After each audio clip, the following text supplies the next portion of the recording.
Testing. 1, 2, 3. 1, 2, 3. Hey.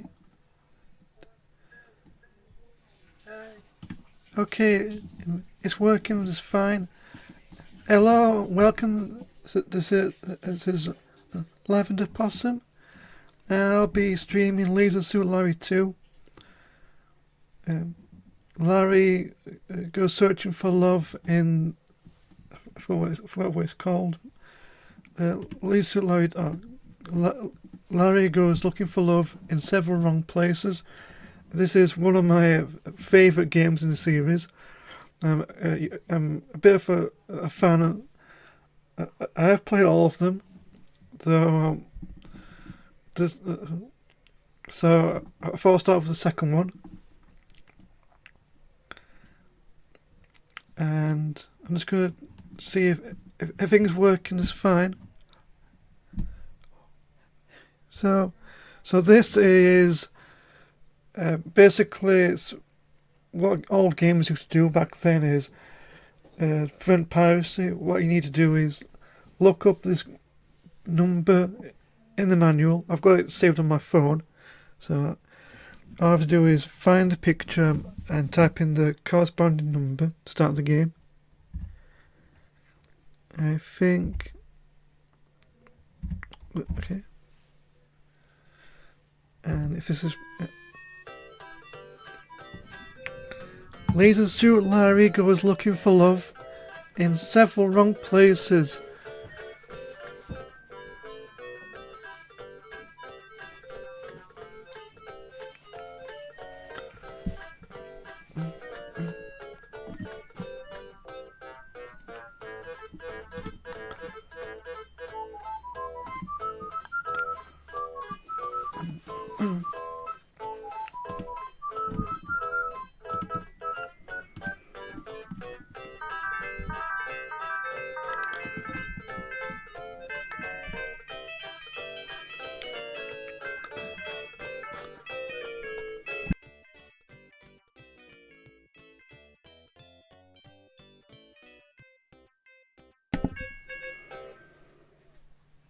So,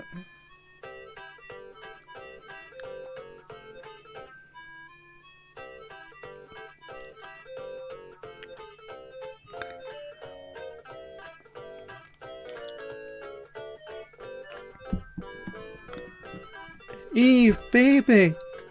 You greet your woman with love in your voice. You're finally home.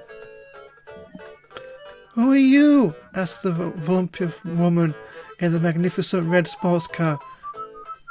That's going a bit too fast. Why, Eve, don't you remember me? It's me, Larry.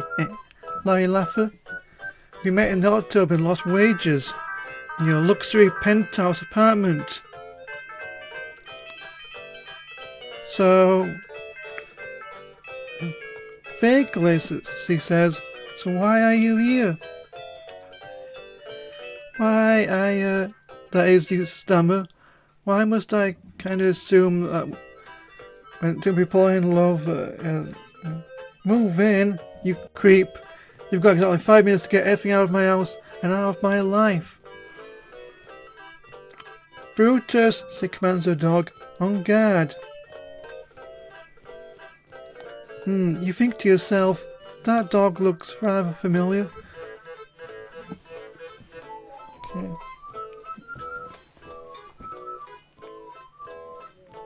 I think, just, let me know if the volume's fine. I'll turn down the speaker volume. It's a bit loud.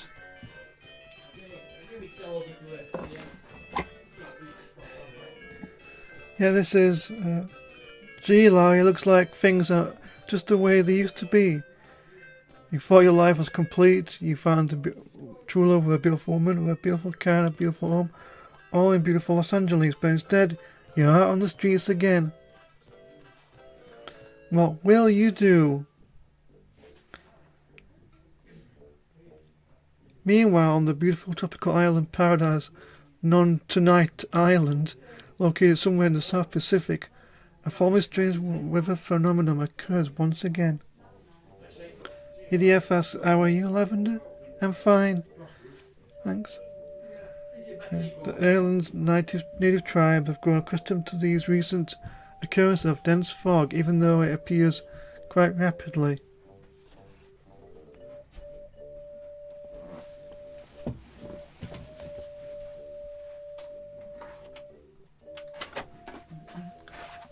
What the natives don't know, however, is that the fog is just a smokescreen to cover the activities of an evil force so sinister. No Nookie.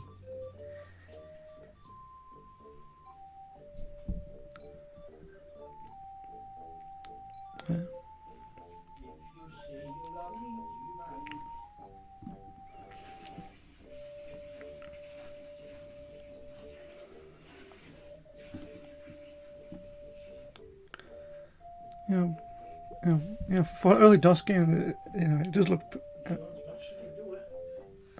It does look pretty good, like visually, despite limitations.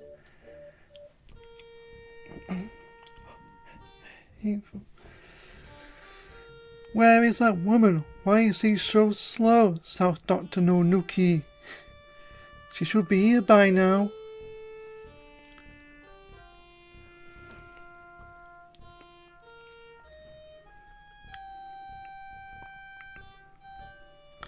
Sir, crackles the radio. Shipment incoming. Aha, here she is. That's more like it, he says. Yeah. No, this is just the opening cutscene. So calling LA, he says into the microphone. Yes, sir, responds a female voice on the radio. Is everything in place for the transfer, he asks. Everything, she snaps back. He smiles a broad smile. Excellent, LA. Keep me informed. Includes, and remember, no mistakes. So I've got an evil James Bond-esque villain named Dr. Nonuki planning something. Evidently the bad doctor's planning something to do with Los Angeles and some sort of transfer. What could it be? Fan me, he shouts. And now feed me grapes, he orders with a sinister smile.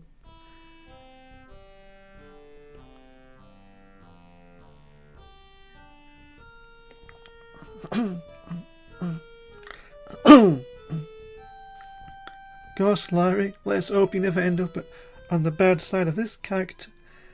And that's leads who Larry goes looking for love. So, I'm going to start the game now.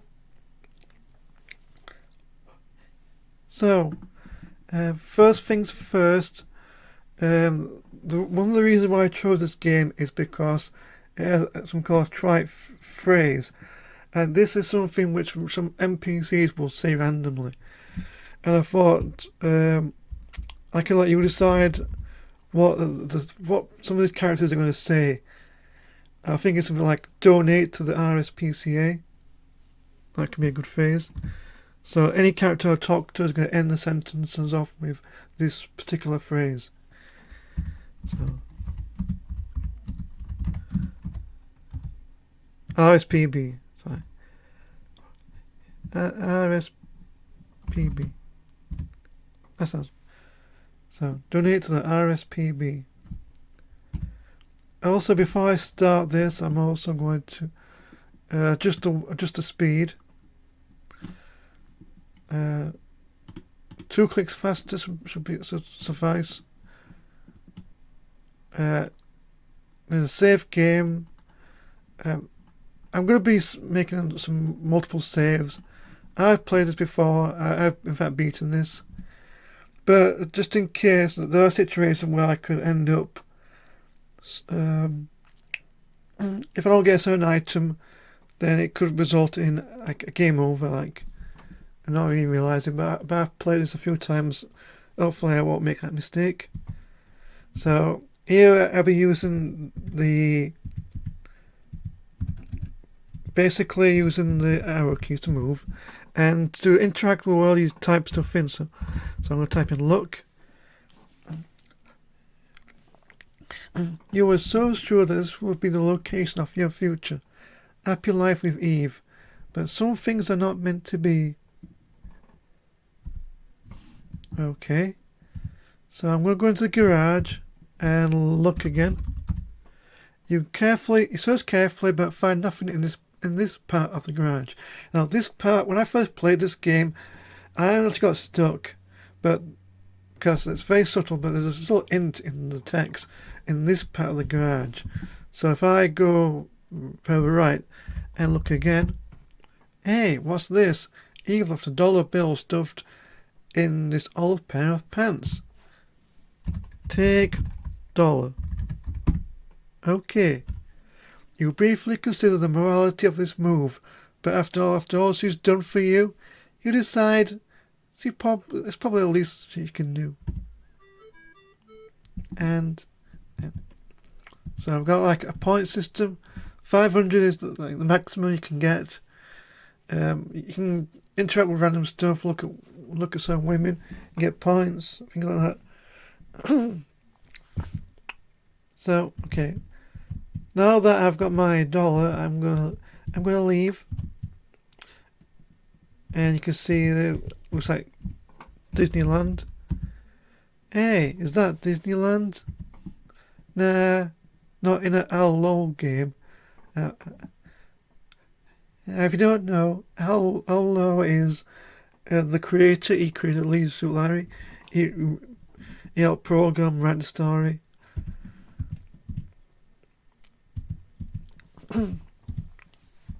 And so go here. There's a shop which is closed. Can't do anything about that just yet. But I do have $1. There's a fancy place. You can go and get your hairstyles and things like that. But I don't want to go there just yet. I think I need to go up north. Yeah, this is the K-Rod radio station. I don't need to go there just yet. So there is cool LA sign. So if I put look, you wonder what part of Los Angeles you're in now. EDF says making teas right now. Okay, there's a liquor store. I think you can put Oslook.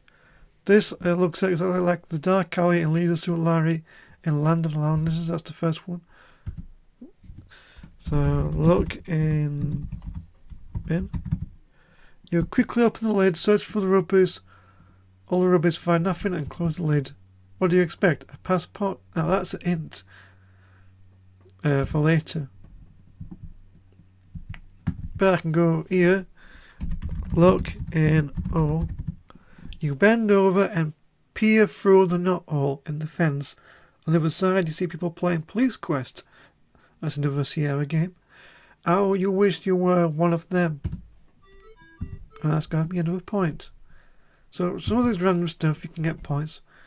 I don't know whether all of them are. But what I need to do first is go to the Quickie Mart and buy myself a lottery ticket. And let's look. Let's see. This Quickie Mart has many items for sale. A large clerk loungily sleepily behind the counter near the lottery ticket machine. There's a dispenser in the front window. Look at clerk.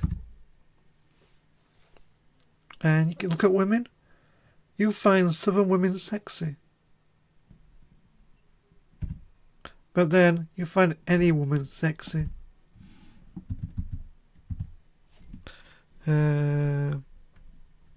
Get ticket. Move closer to buy ticket. Okay. I'll go to the clerk. Buy ticket. Here's my last dollar, you say, handing over to the cute clerk. How about selling me one of those Loco Boco lottery tickets? Okay, partner, says the clerk. Here you go. Just stick this here in that machine on the end of the counter. Good luck, she concludes. Donate to the RSPB. And the first quote. So you insert the paper ticket in the Loco Boco machine.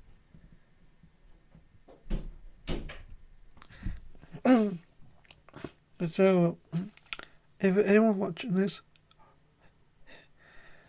pick out some random numbers. It doesn't really matter, but it's fun to, if you want to join in.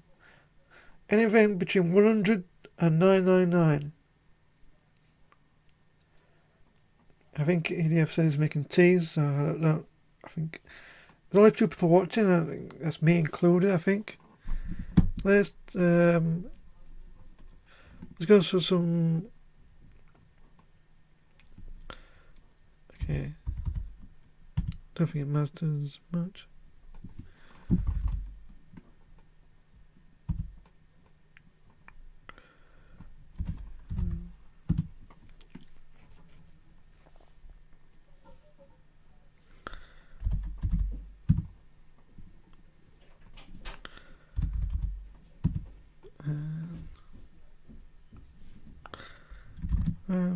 Let's just pick these numbers.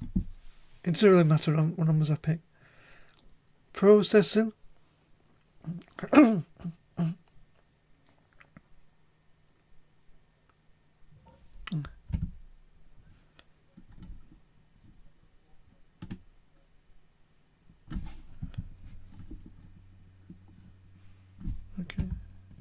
Oh, pops a Loco Boco lottery ticket. You take it and wonder, will I be a winner? Okay, I think if I type look inventory, there's some way you can bring up the inventory, but I can't remember. I think for now, I'll save it. Just put Larry for now, just in case. But pocket. Look, and inventory. You are carrying a lottery ticket. Okay, now let's just see if I've won anything. So Leader Suit Larry 2. So this is where I'm gonna head to the radio station and see if I've actually won anything.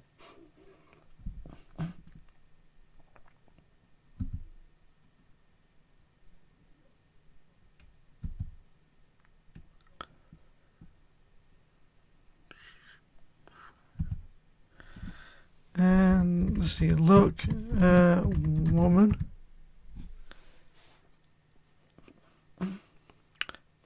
You find dual women sexy. But then again, you find any woman sexy.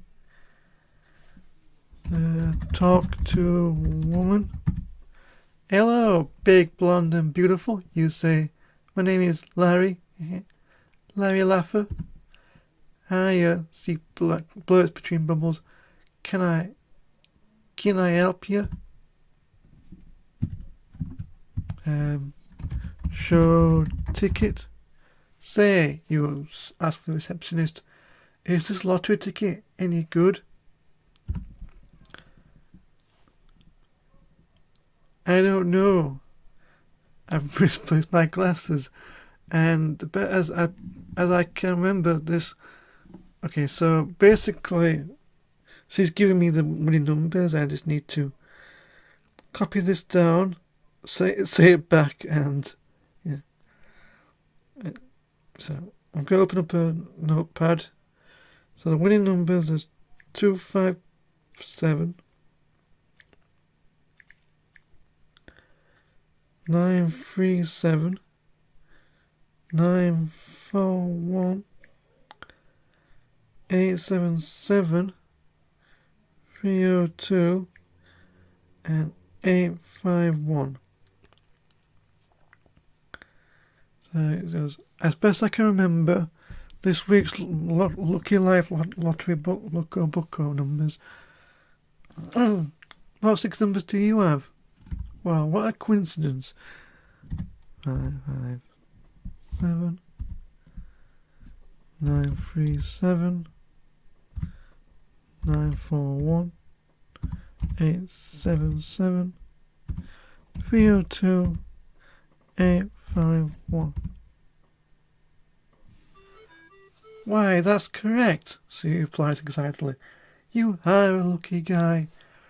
The last Lucky Life Lottery of the season is being taped right now. I'll notify the director at your ear immediately. I'm sure you'll be called immediately. I'll lock the door to the green room. You can wait there. Okay, so, oh, by the way, says the receptionist, don't get nervous just because you're on live television and being watched by millions of people. She chuckles softly under her breath. So, okay, so let's go here. Sit. Okay. And just wait. ADF says it's back. Hello, welcome back. I just won the lottery, apparently. And I'm waiting to appear on the lottery. But this guy comes in. Oh, that you? Poo-poo, cries the man. You're late. Where have you been, you little dickon? We've just been worried thick about you. Before you can answer him, he tells you, hurry up, honey, you're on.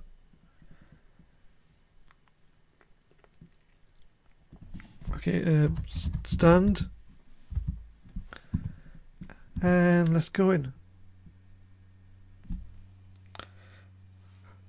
The control room talks back, speakers crackle.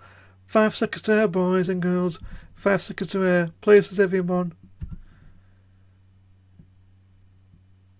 This doesn't look like you expect a lottery show to look, but just in case you decide to grab a seat on that empty stool over there.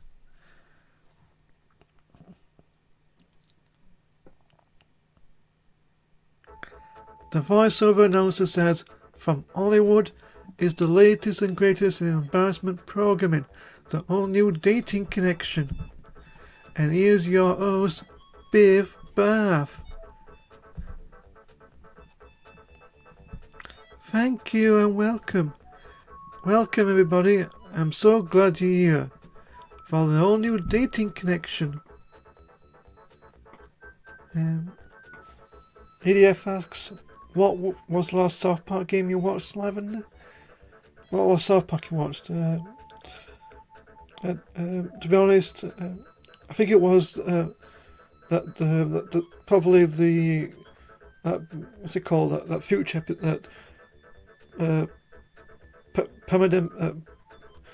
pandemic special, the one in the future, and where it takes place in the future. I think that's the last one I saw. Most episodes are on Paramount Plus, which I don't currently have at the moment. Yeah, that's it, COVID one.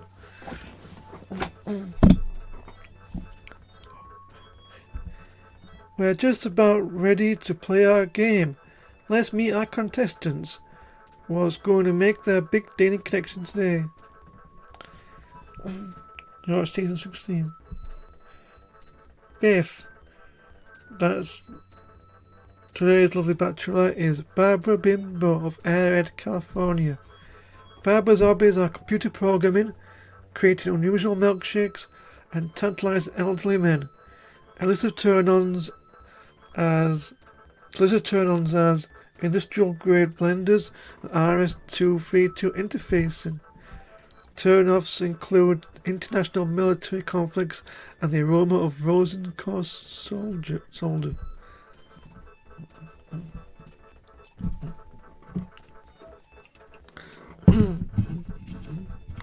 On the left is Bachelor number 1, a personal surfboard waxing from Gumbo, Missouri.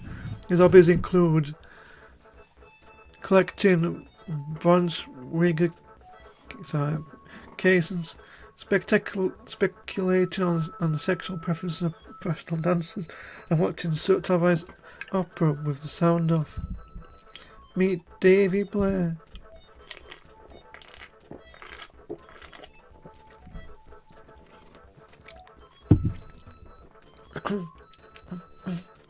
Bachelor number 2 is today's token intellectual. He is presently chairman of the physics department at a local university, FU.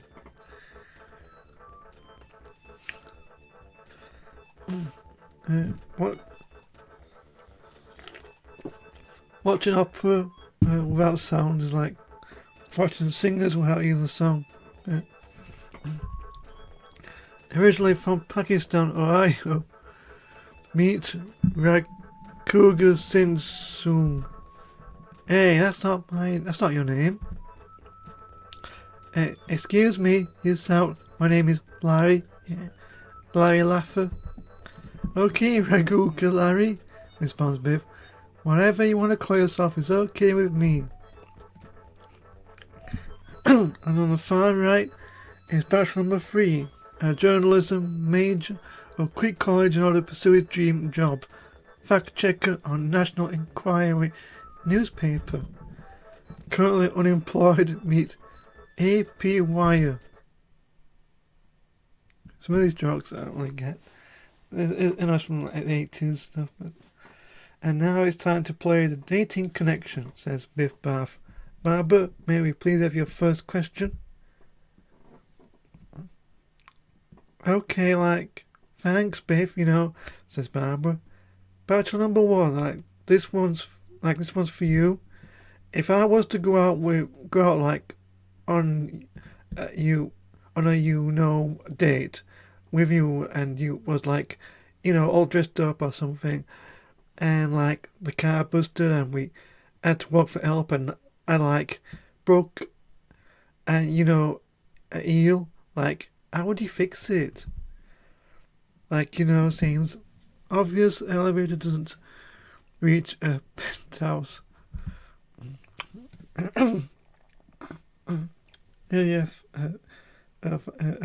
Have you ever watched Race Against the World? No, I haven't. Why, beautiful, if you were with me, you wouldn't have to worry about any old breakdown. We'd be cruising my brand new Porsche, and you wouldn't have a care in the world. Besides, if something did happen to your eel, I'd sweep you up in those muscular arms and carry you wherever you wanted to go. When you're a top-notch physical specimen like me, a light little feather like you would be a breeze. You're sure not even this mental midget would fall a combo idea like that.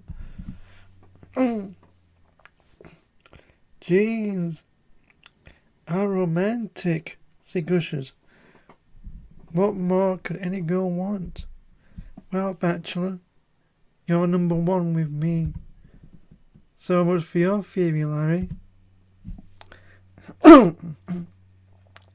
And now, how about you, Bachelor number 2? How would you solve this puzzle? Okay, Larry, that's your cue. You're on.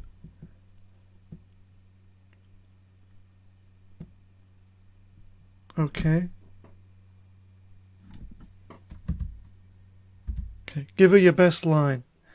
What shall I respond? Anyone has the answers?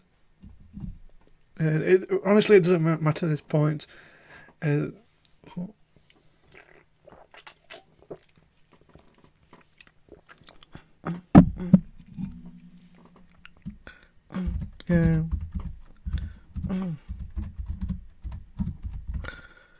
So, but I don't drive, so...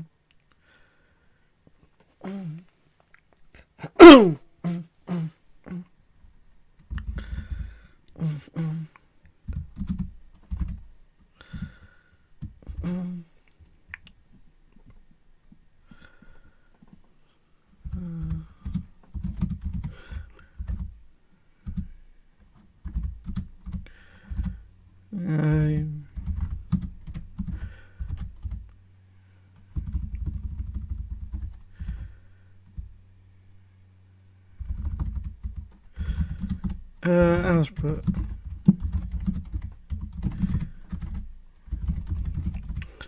Doesn't matter. I don't drive, but you can ride me anytime. Well, you stumble. I don't drive, but you can ride me anytime. Yeah. Who let in that jerk? Barbara squeals. What a puss. I don't drive, but I know that you drive me crazy. That's good. Okay, Barbara attempts to assume an intelligent expression. Now, how about you, bachelor number... You know, 3? Bachelor Barbie, my deepest personal feelings that you are far too sexy for me to allow you to leave my highly expensive beachfront swinging bachelor apartment. You and I will spend all our time together alone, sharing each other in every way, if you know what I mean. How's that for a word with words? Ooh, how sexy, she gushes. What more could any girl want? You may be bachelor number 3 on this program, but you're number 1 in my heart. Do you think anyone's still watching this tripe?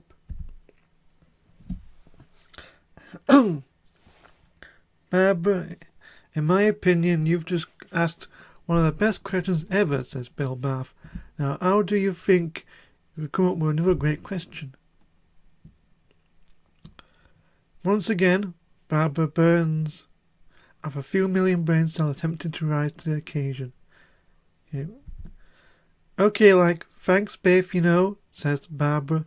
Bachelor number 1. Like, this one's for you. Like, if you was, an insect, and, like, I was, flower, what kind of insect would you be, and, like, what kind of flower am I? Barbara, responds bachelor number 1, I'll be a beautiful butterfly, and you be my tender little buttercup. Together we'd build a wonderful garden of love. At least his garden would be well fertilized. I get that. Full of shit. Like, you are quite the charmer, aren't you, number 1? She gushes. I'd love to sow a few seeds with you. Biff, she says, must I waste one time asking El Dorco this question? Why, of course, Barbara. You must follow the rules. Okay, ball number 2. Can you even, remember the question? Come on, Lai, fire your best shot. Okay, so...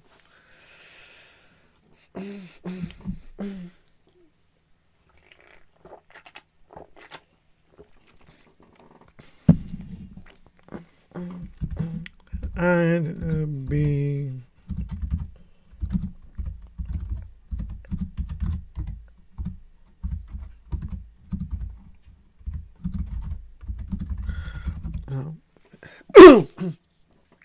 I'd be your little love bug to your rose.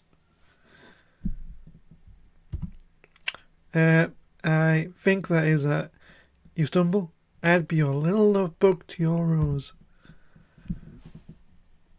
Like, what planet beamed this book down? I've heard better lines in, a nursing home. Well, bachelor number 3 says, I can't, wait to learn what insect you are and like what flower. Am I? No, I. Barbie doll, you're my precious American beautiful beauty rose, and I'll be a little bumblebee. I know you'd enjoy rubbing a little of your pollen on my stinger. Does this show us like anti-kids? Well, number 3, we certainly are the oversexed little devil, aren't we? Barbara Gushers. Hold it right there, Biff. I'm afraid that's all the time we have for question today. Bachelor Barbie, it's time to make your dating connection. Barbie smiles. Well, Biff, it's really difficult to choose. Both men are really terrific. Something makes you feel that both doesn't include you. Well, I'm sure the audience has already made its decision, says Biff. Yes, says Barbara, and I've made my decision too, you know. And what's she going to pick? Biff looks surprised. Okay, bachelor number 2 it is. Oh, does he say bachelor number 2? But I think most of us expected a different choice. Wait, Biff, I want bachelor number 3. No. I'm sorry, Barbara. Rules clearly say your first choice, the first decision is final. Let's find out what they've won. The voiceover announcer booms. It's a cruise. Yes, a romantic cruise of the South Pacific on the beautiful USS Love Tub. You'll spend a solid month together exploring exotic ports of call courtesy of Wonder Cruise Lines. Remember, if it's a good cruise, it's a wonder. And for other contestants, you lucky fellas have won a year's supply of armadillo polish, 20 cases of black shoelaces, and it's a copy of our home game.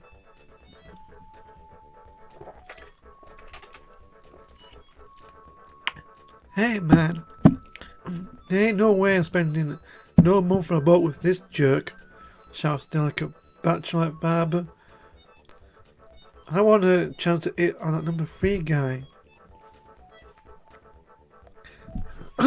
I'm sure she's really truly delighted, folks, says Biff. I'm tempted to cover. Now come on out, let's hear for a lucky couple. A smatter of applause. The voiceover announcers, be sure to tune in tomorrow, same time, same station, for the finest in embarrassment programming. The all new dating connection. Good night. The control room crackles. Okay again. That's another one in the can. Magoo Kalari, please report to the green room and receive your prizes. The rest of you stay where you are.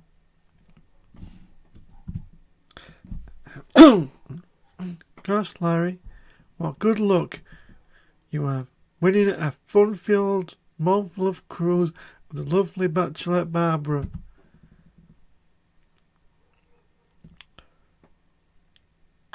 The assistant producer looks at you with a disdain. Well, laugher, I must admit, none of us in the control room expected you to win. And through it, you're not proud of the outcome, but rules are rules, I suppose. Here is your cruise chip ticket. All of you at the data connection with you the best of luck. You'll need it. And with that, I'm back. So, I guess I need to sit down again. Because I also need the lottery. And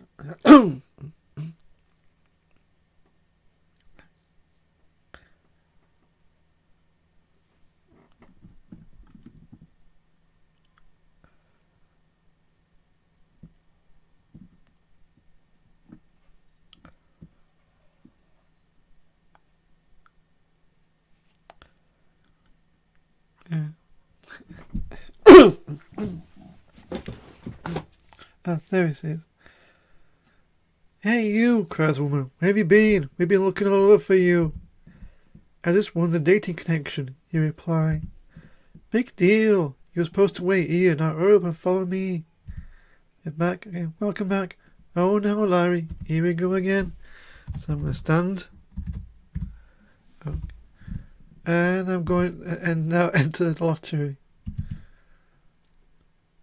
Ladies and gentlemen, we finally found him, says the master of ceremonies. Yes, we found our last lucky life lottery contestant of the show. And here we are, Mr. Laffer. He double checks. Teleprompter. Laffer. Yeah, Mr. Larry Laffer. A little applause. Mr. Laffer, we don't have time for a normal introductory chit-chat. Just step right up to the wheel and give her a big spin. Well, underneath his breath, the MC admonishes you. Hurry up, Laffer.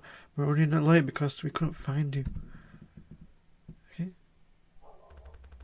Nervously, you reach for the wheel, knowing full well the pleasure of America's 3D graphic animated adventure plays riding on the look of your pole.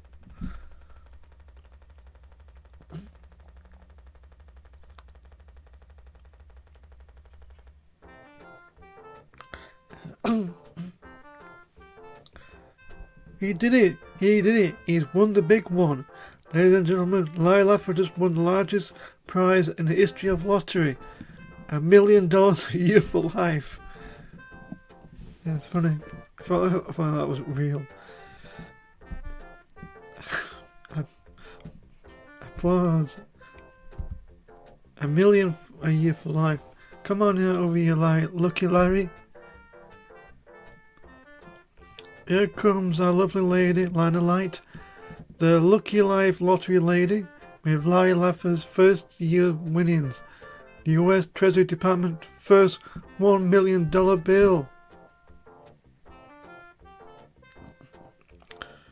On behalf of the Lucky Life, I am pleased to present to you our grand prize, $1 million, says the MC.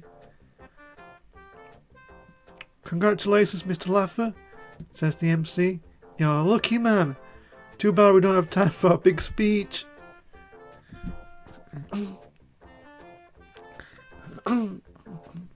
Let's hear it from him.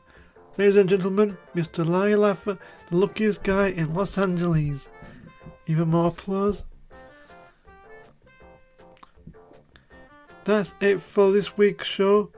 Be sure to tune in next time for the Lucky Life Lottery show live from Hollywood. Good night.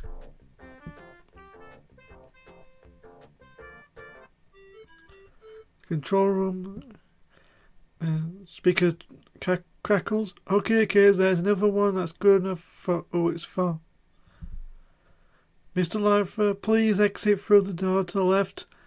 There will be plenty of reporters and photographers waiting for you.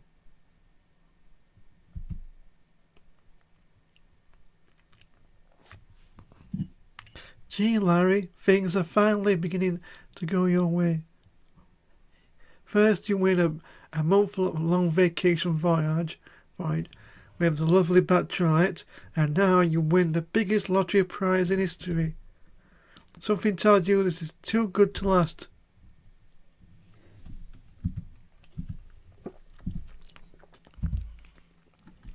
Just in case, I'm just going to save it. I won't talk to just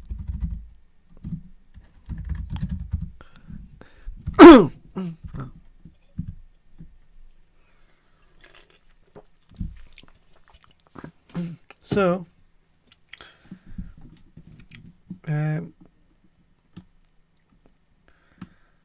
right now I've got myself a cruise ticket and $1 million bill.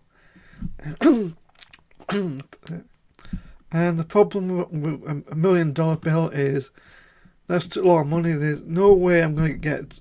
There's no way any of the stores are going to be able to change $1 million. There's just no way. So I'm going to need to find a way to break $1 million into smaller currency. if I want to actually spend any of it. Thankfully, that I do know a place where you have to go to break 1 million.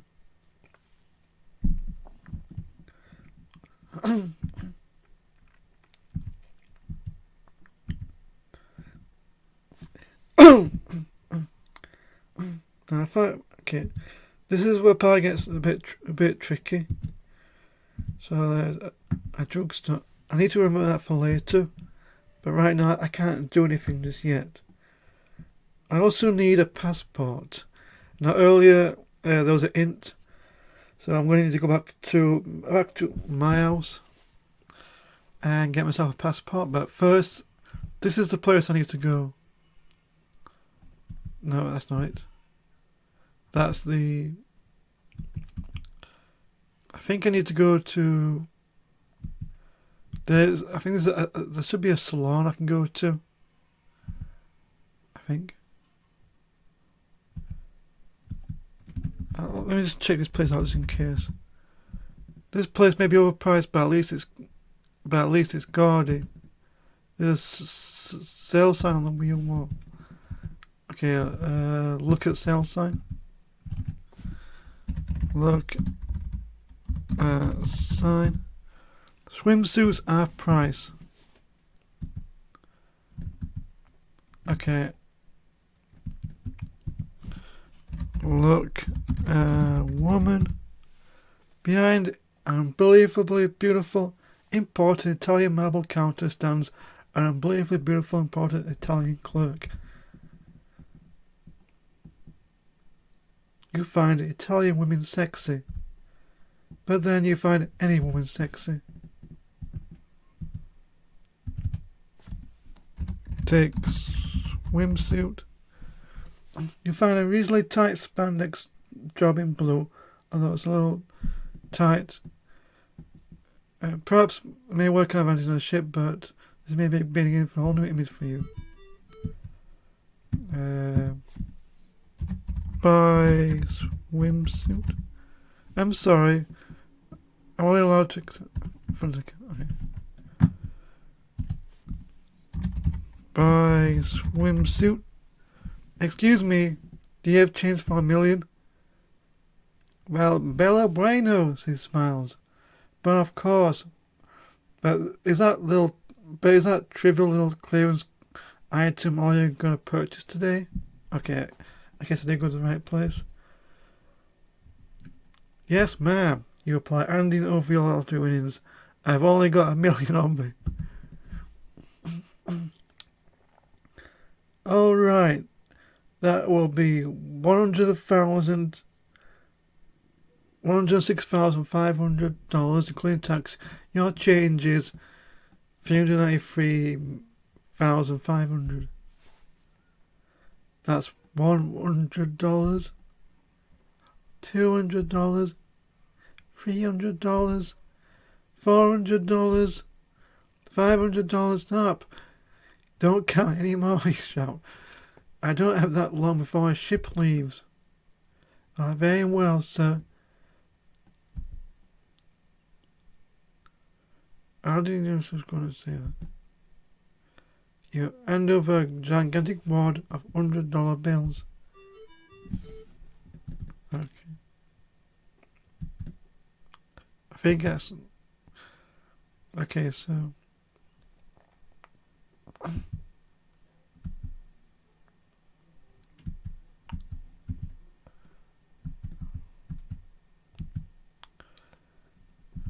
Okay. So I got myself a swimsuit. I tried to remember if there's anything else that needs doing. Okay. Since I'm here. Okay. If you look carefully, you can see a very small rectangular object. Viable looking bin. I would want to search through Eve's can. Look, bin. Oh, okay. Searching through the trash until your suit turns off white. You discover your passport stuffed between the pictures of an old Cosmo. Okay, so take passport. Okay. You now smell like a combination of cheap department store credit card bills and roadkill. But I've got my passport.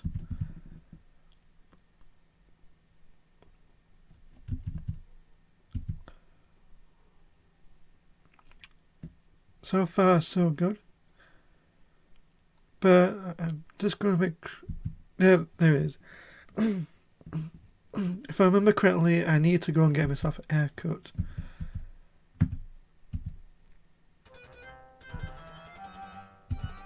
I think you just sit down.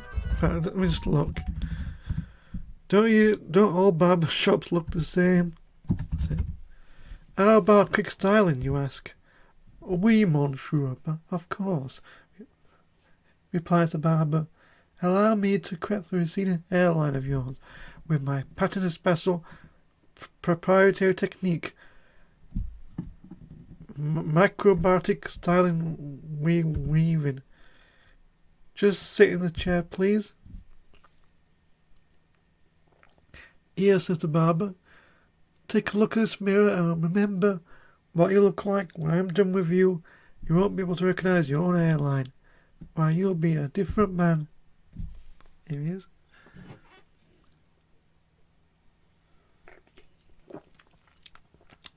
You think to yourself, yeah, this is exactly what I need.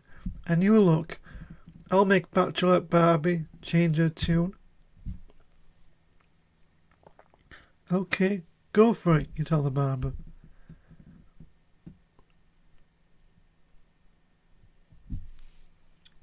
Allow me to begin the thorough cleansing to rid your hair and scalp of any possible pollutants, says the barber. I assure you, I usually only use the 10 trendiest products of all organically grown and available in undersized, overpriced, biodegradable bottles. Yeah, I think what's great about the Leeds to Lie games for me is some of the humour. You wondered to yourself, what will I look like when he's done? Will I be handsome? Will I ever find true love?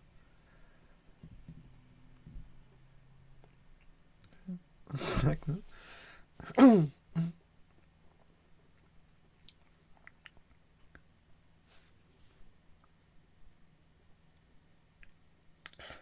You, sir, have interesting daydreams, says the barber.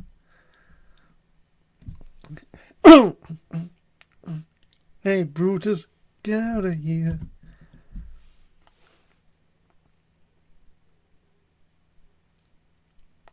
Your hair is clean and conditioned, says the barber. Now for special styling. However, in the future, may I recommend 10W40 and no more than 3,000 miles between oil changes.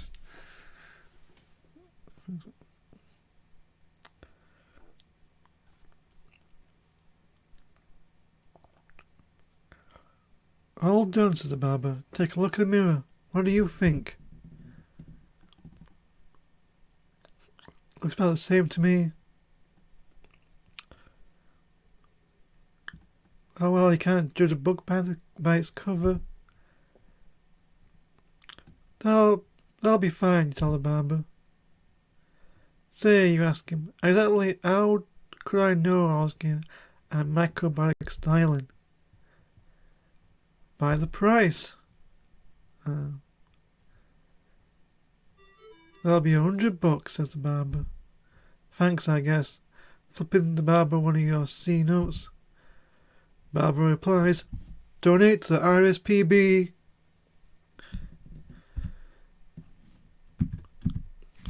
Well, can I look at the barber? I don't know if I've tried this before. Nah, you've seen one barber, you've seen them all. Wait. Look at picture. You don't know much about art, but you know what you like. Yeah. Kind of cool.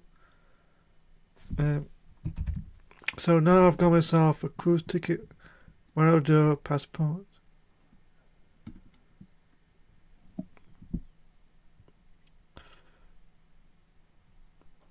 Okay, not bad. I want to make sure I've got everything, I think.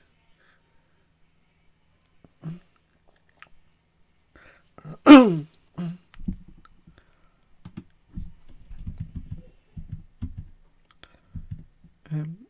I've got my passport. Okay, here's where the cruise is. I don't need to do that just yet, but there are some items I need to pick up before I can continue. I'll also do another save just in case. So that way, if I do forget something, I can always load. I can always have something to fall back on. Most of this is just trial and error at this point. What I do need is a gallon of soda and some sunscreen, if I remember correctly.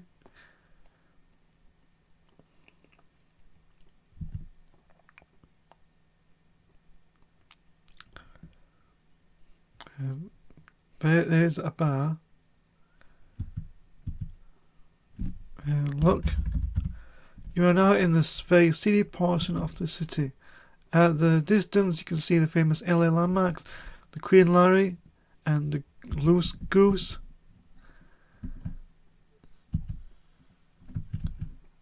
There's gone. Okay, this is where I get the soda. No, I think this is the drugstore. No, wait. The Cookie Mart's by the soda. I go here. Look.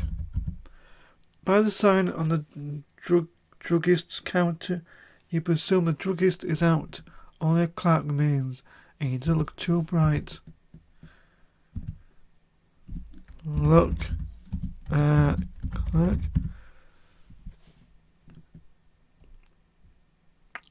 You find women sexy. Oh, you wish this were one. I need to look. Look.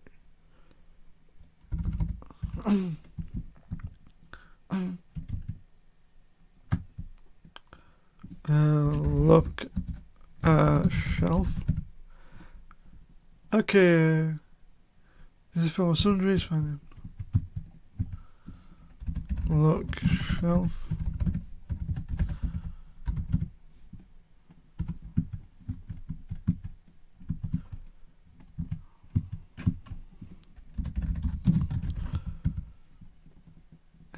Say, a bottle of that sunscreen might be handy in the South Pacific.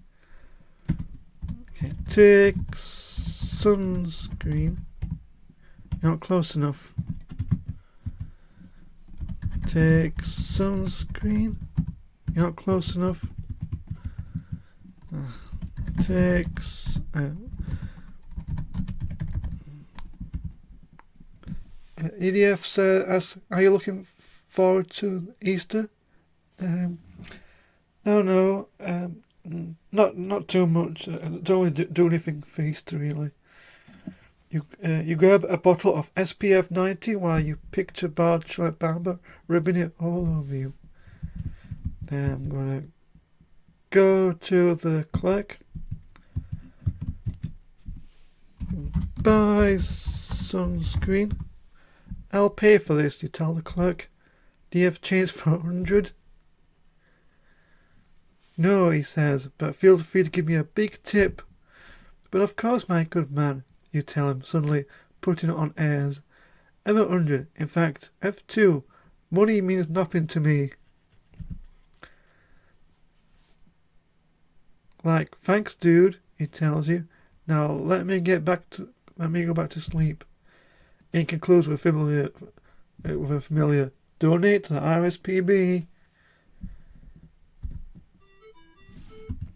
And I got myself some sunscreen.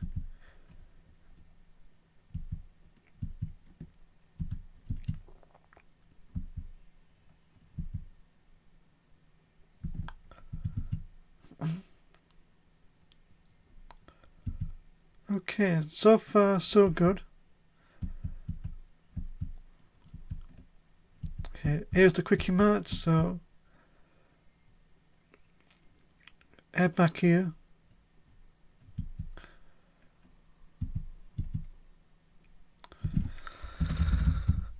This quickie mart has many items for sale. A clerk lounges sleepily behind the counter. There's soda dispenser near the front. Pour soda. Okay.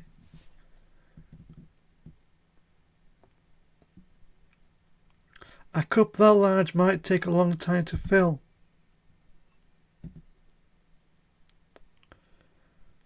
A cup that large may take forever to fill. Finally, top it off while you consider how you're going to pick it up. Ah, shucks, this isn't real life, but merely an incredible simulation. You decide to put it in your pocket along with everything else. Yeah, our side pocket's that big. And like everything else, I'm going to go up and buy soda. Here's a $100 bill you offer. Okay, partner, said the clerk. Too bad we don't have any change at this time of night. But it's broad daylight, you protest. Donate to the RSPB. So he concludes. And that's it. I think I've got everything. Just in case, I'm just in case I'm going to save it. Just.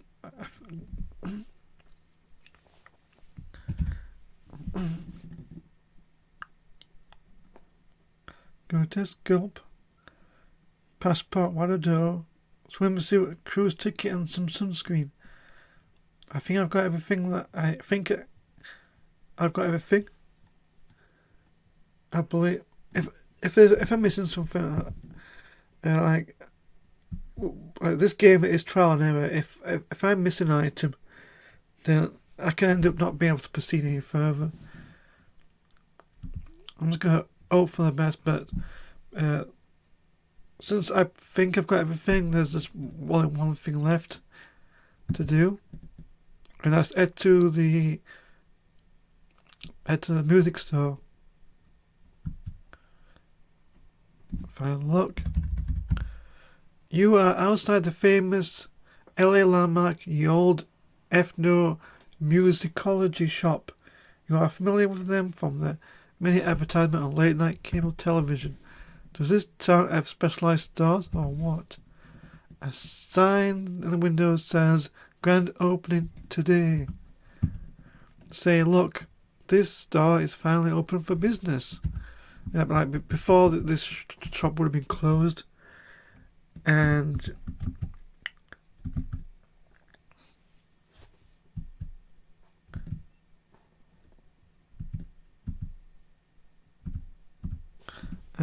look, woman.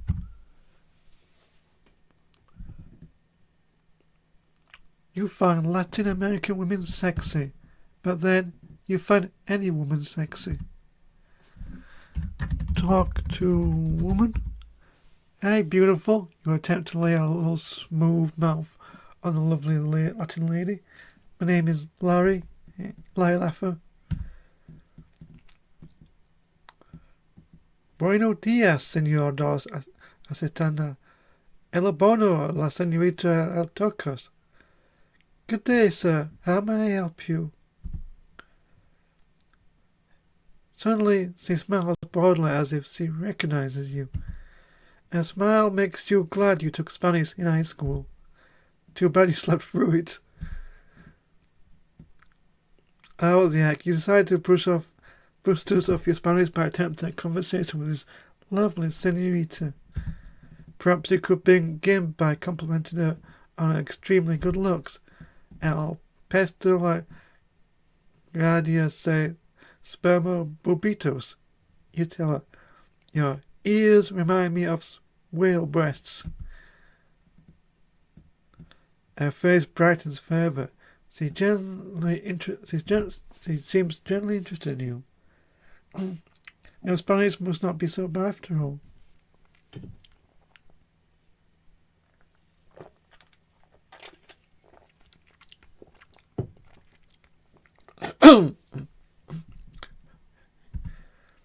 see.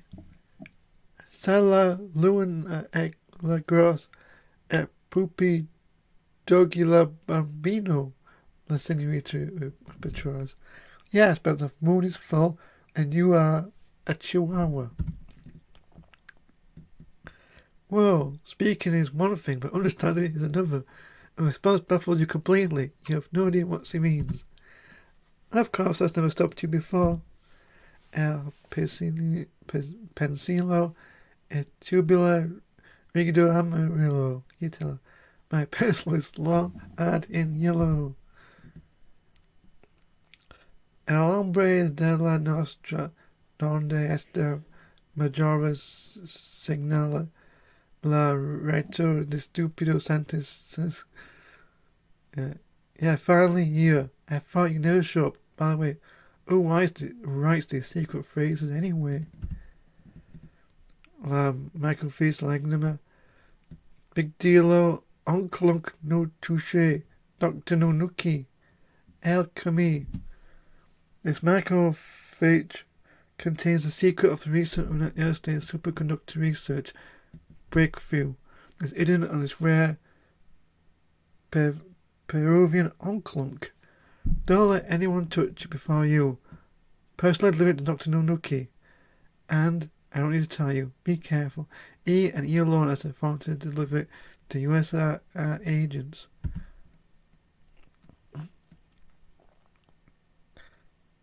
Mucho gracias, la señorita. Thanks, I guess. As you can tell, she wants you to keep this unusual musical instrument on the counter. So rather than risk offending her, you generously take it. Have the nice day. Donate to the RSPB.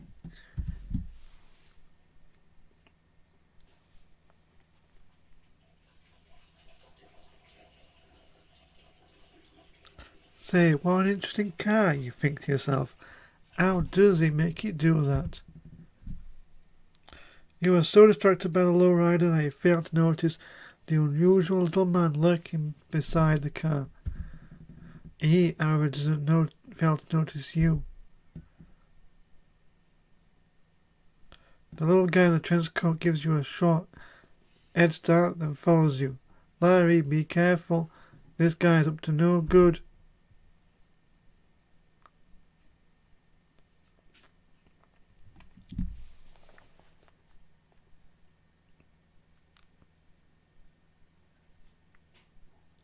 Wait a minute, what's this? How can you be at the door, at the music door, when you just walked off screen to the right? That must be someone who looks like you. Something strange is going on. Let's follow him into the music shop to see what we can learn. You, what are you doing back here? Says the clerk, skipping the foreign language subtitles completely. You better get on with the mission before Dr. Nonuki prevents you from ever missing in again. What are you talking about? I've never seen you before in my entire life, says the dark-looking guy. Besides, you're not supposed to talk to me like that before we exchange our cute little secret phrases. What do you mean? She responds. You just walked out the door over there. Not me, he claims. Hey, wait a minute. Don't tell me you gave the goods to someone else. She stammers. I'm not sure. There is... Maybe I may have. Her voice trembles with fear. I'm sorry, you fit your description perfectly, and you said the secret code phrase as well. Although, come to think of it, it did have a terrible accent. I thought the bad accent might have been part of your disguise. What will I do? She continues. Dr. Nonuki doesn't tolerate mistakes. Her eyes flash with an idea. Of course, you promised to help me. I won't tell him how you lost the microphage. Why you... he threatens. If you know what's good for you, shut down this joint, contact Non-Tonight Island, and get the troops started finding this guy. No guarantee he tells about your little indiscretion. If you can retrieve the microphage before he discovers what he heard. Dr. Nookie might even allow you to have a few extra days. She deliberates just a moment before making a decision. You're right, of course. You see, if you can follow him while I contact the island by radio or telephone. Well, Larry, there's certainly another fine mess you get yourself into. Not only is the KGB after you for grabbing what is supposed to be theirs, but Dr. Nokie's beautiful army of enchets, game show hostesses, church secretaries, and bimbos are now hot on your tail. Since we've now learned the worst, we'll rejoin you as you wanted from Los Angeles. I'll make another save just in case. Larry too. I think I've got everything. If not then.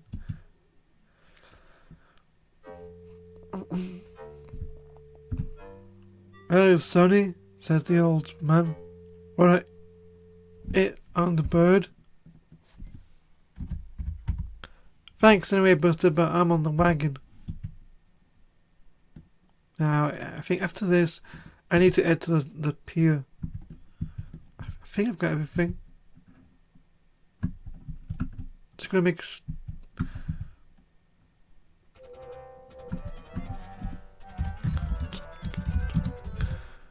just wanna make sure. You look much better to me. Just wanna check. Look, desk. Look. Okay, I think. Okay, I can remember somewhere. I need a toupee. I think for later. I don't know if I get one later on though.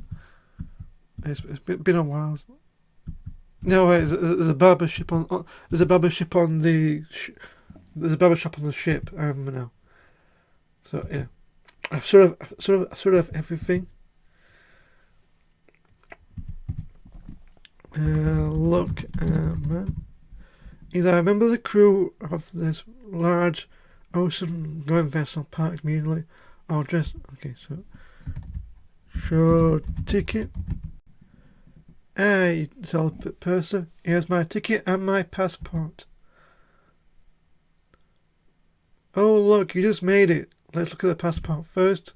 Wow, nice photo, he says sarcastically. Now let's see if your ticket's in order. Ah, geez, another freebie. When are those two marketing going to realise these boats don't sail on wind power anymore? Oops, I'm sorry. It's not your fault. Regaining his composure, he continues. Your cabin will be on deck F, cabin number 1. That'll be all the way below decks and to the rear. This will give you an excellent opportunity to hear all the subtle inflections of our diesels. You may enter now.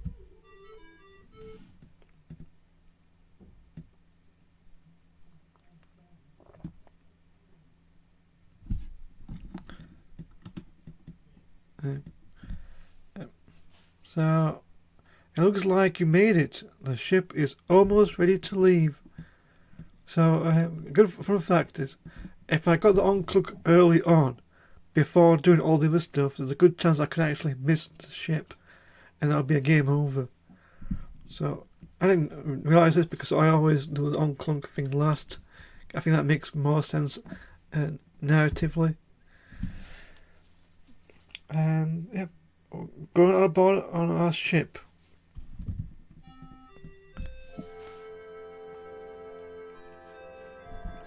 As Los Angeles slips out of view, your thoughts are on your search. Will you find love, or just keep looking in all the wrong places?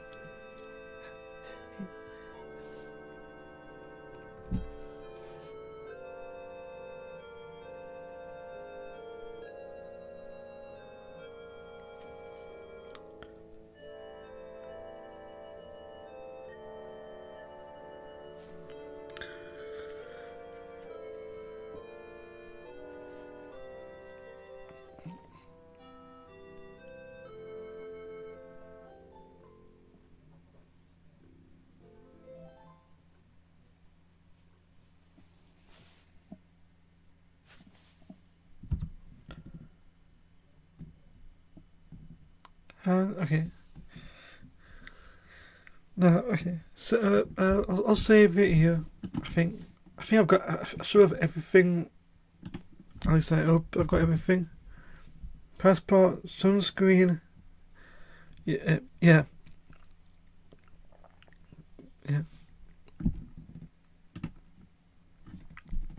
So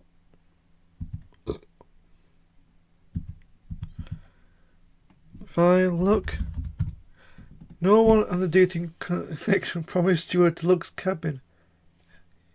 In fact, this is surely unlocks, located at the rear of the ship's lowest deck. The noise from the engine compartment is deafening.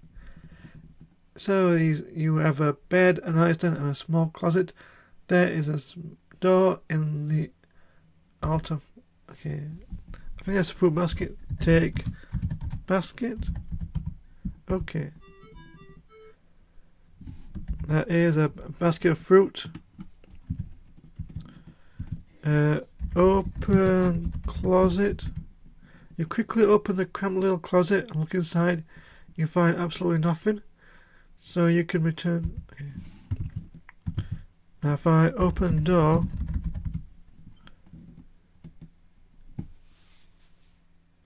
Well. What every year, says the woman on the bed. Oh, Larry, you've been caught entering someone else's stateroom. Why, I do believe it's that darling young man that my daughter won on TV, says the woman. Good Lord, says Bachelorette Barbara's mother. Poor little Barbie got to feeling poorly just as the cruise was about to start, so I decided to borrow a ticket and come along instead. Your mind quickly envisions Paradise Lost. I hope you don't mind. I convinced the purser that it was his best interest to sign us to adjoining cabins. I'm sure I can make your voyage enjoyable. I really don't want to get to know you as it gets my drift. I really want to get to know you, if you gets my drift. I saw you in a lottery show. I thought you were just the cutest thing I've ever seen. Except for my mister, of course, may he rest in peace. He was a good man and usually quite sturdy, but one day his heart just couldn't take it anymore. You wonder why it is necessary for you to learn this. Any time you want to come over and see Mama, you just feel free to pop through the door. Where you hear? She attempts to give you a cute, girly smile. She fails. If I put a look at Mama, must we? Oh, okay. You find women sexy, but in this case you make an exception.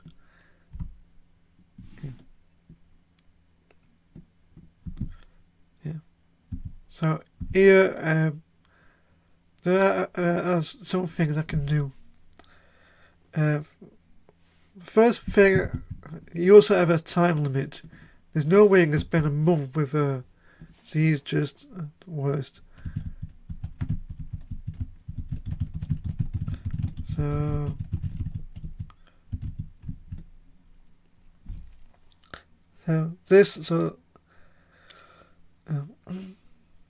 there's a few things I can do.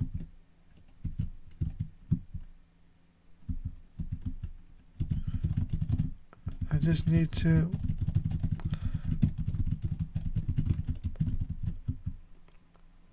I think if I go this way, this takes me to the barber. Yep. So, is there anything you can do with this hairline of mine? You asked the barber. But of course, mister, says the barber. I've got exactly what you need. You just ever see the chair, please?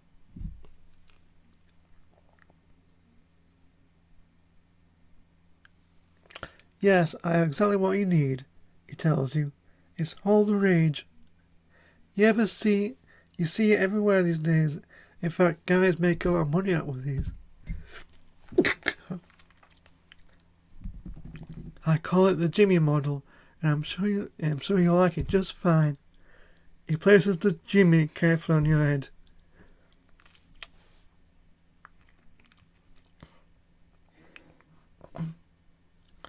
Impeccable fit, he cries. And for you, the price is right, only $10,000. But I like to consider it a matter of an investment than an expense. $10K for a wig? Oh well, it's not like it's your money. Why not you let those suckers who paid for local book and wit tickets treat you to a new look? I'll take it. You tell him, and then peel off hundreds from your rapidly depleting wad. Okay, this is okay. The barber bids you farewell with a sweet donate to the RSPB. You catch yourself look yourself in the mirror and slip the wig into your inner jacket pocket. You tell the barber, thanks a lot, but I think I'll just save this until my cable channel application is approved. Yeah. Yeah, some of these jokes are a bit hit and miss. Okay, before I continue onwards, I do need to, for some reason, there is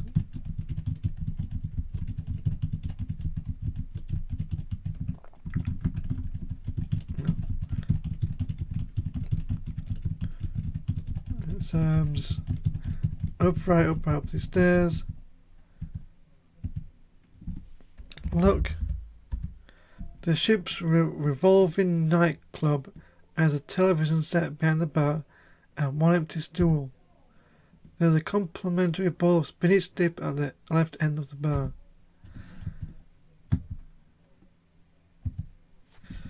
Take dip. You grab a loaf of French bread with spinach, mayonnaise and spices. Good.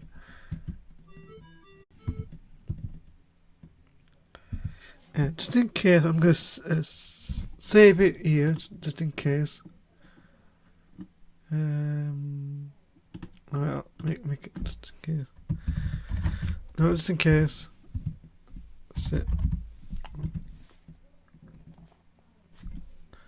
Look at barman. Look at man.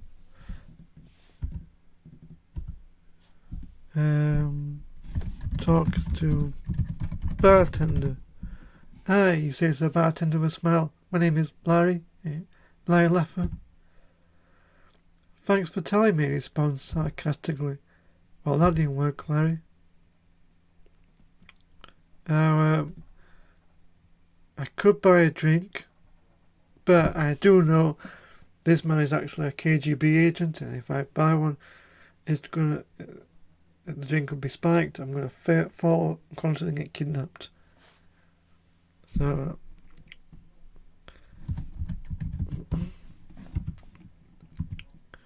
but I'm not going to do that. I do know there is some I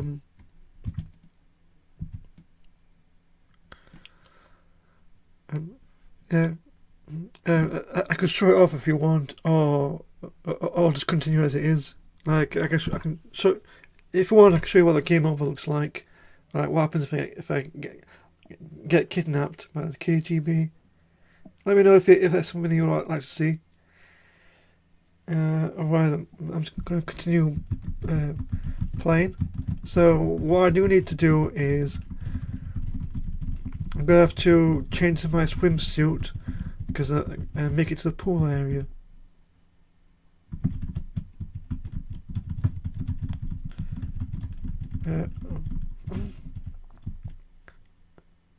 I see. EDF says that sounds horrible.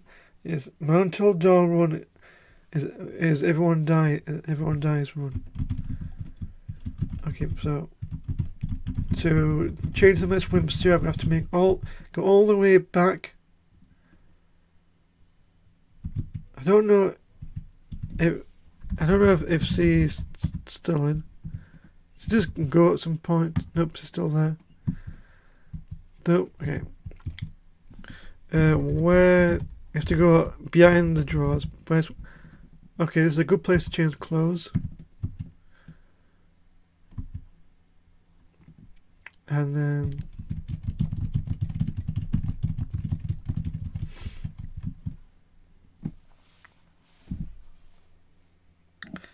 Now I've got to make... then let's make it all the way across. And... if I remember correctly... I have to go this way to the swimming area. Yep. Doesn't the pool look refreshing? There's an empty castle lounge by the pool. So, jump in. And don't forget to swim. Yeah. If you don't type in swim, it will literally drown. Dive.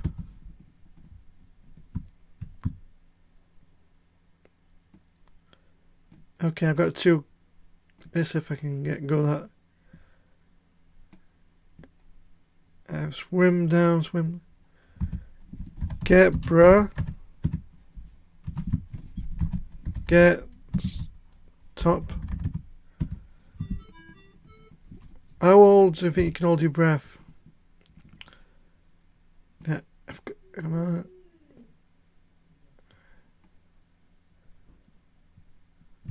Okay. So I got myself a bikini top.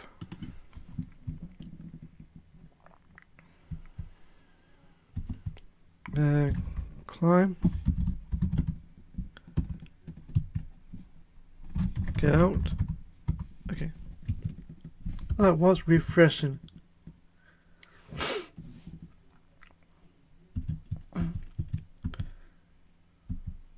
Okay. Just in case, use sunscreen. Okay, you carefully rub the sunscreen over every exposed part of your body. That's it.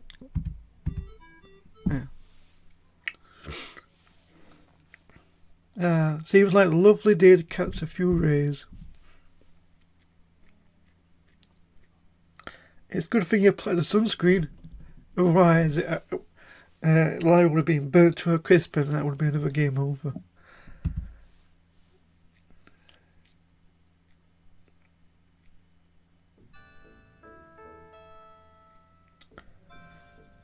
Why, hello there, big fella, says the beautiful blonde with the body like a brick shipyard. Why are you hanging around here? I've been looking for someone just like you for a long time. Why don't you come to my place, and you won't ever have to hang around all alone ever again. Gee, Larry, you finally found yourself a live one. Look, woman. You've always loved bathing suits with the consistency of facial tissue. Come on.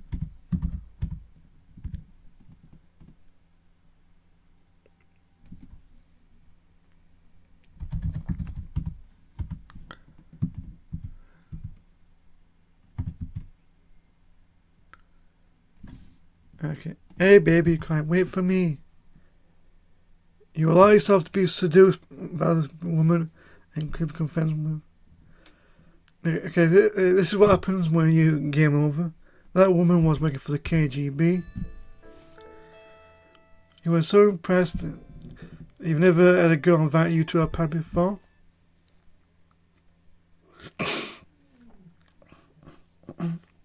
Just wait on the bed while I sleep. Perhaps if you think things go well tonight, I could give her a subscription. Yeah, this is a bad ending. Hey baby, you say, what a great kinky bed. Hey, what's going on here? You shout. Get those ankle cuffs off me. And why the handcuffs? Oh no. Oh, I'm just into a mechanical devices, she replies with a smile. Hold still, darling. This will only take a second.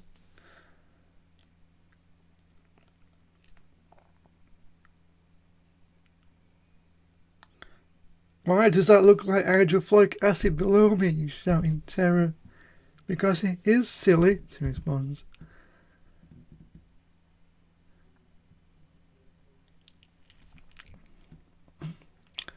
Well, Larry, that brings a all new meaning to the term dismemberment. Sliced in two and dunked into a pit of acid. Well, Larry, you screwed up again.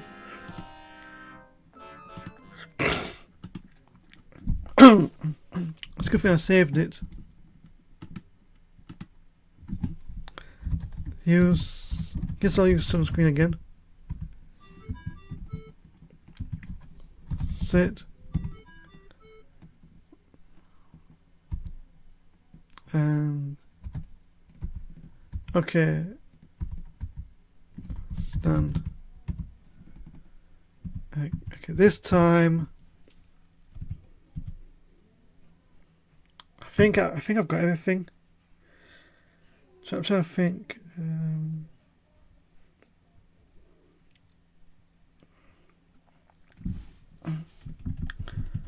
Okay, I'm going to need to let me just change back to my normal clothes, I think.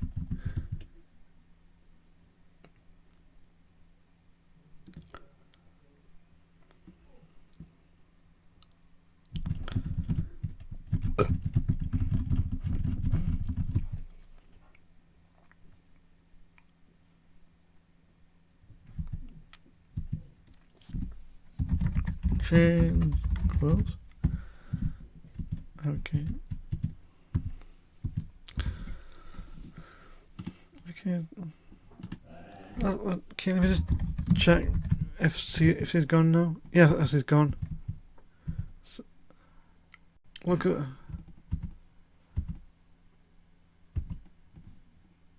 Oh my god. Another bad ending. Well.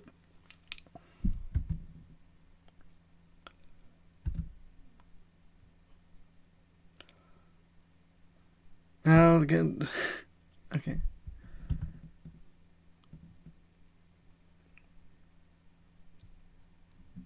Okay. I think I need to get.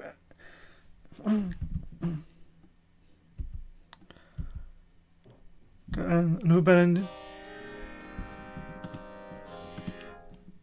Okay. Okay. Open draw. Open draw. Open draw.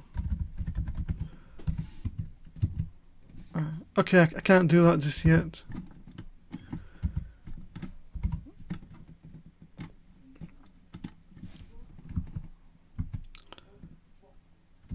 I'm trying to I've got everything.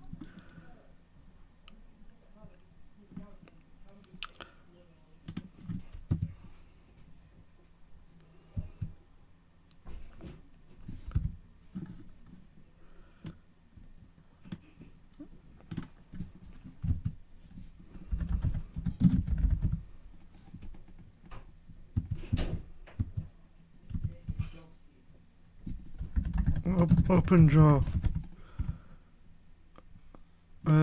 Look in. Okay. Look in draw. Okay. Sewing. See a lot of multiples plus a sewing kit. Get sewing kit. I think that's what I need.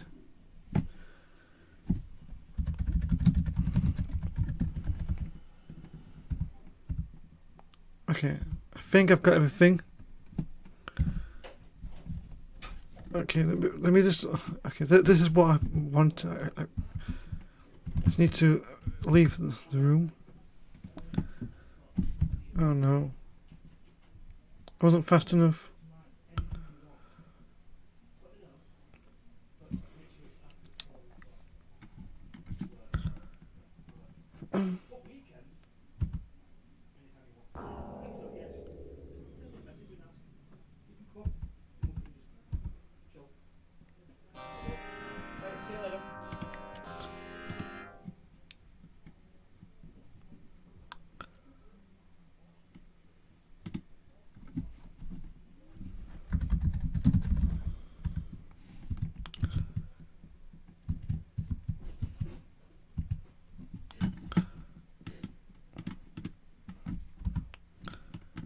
Okay.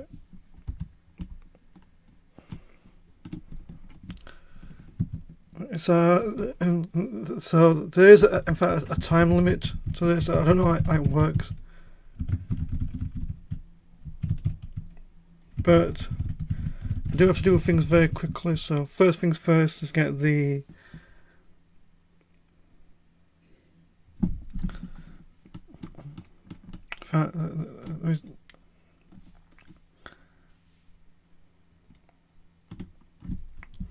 let me just get fruit, change swimsuit, wear swimsuit,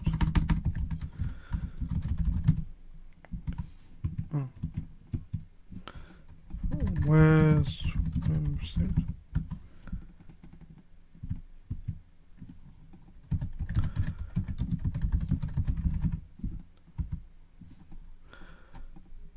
Change clothes. Oh. Open door.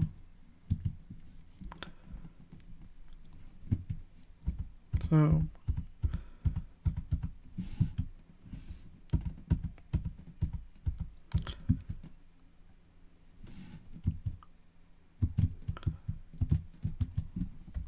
Open drawer. Get sewing kit.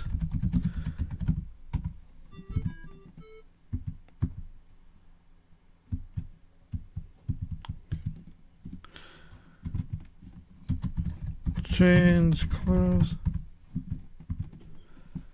So okay, this time I have to. This time not quicker.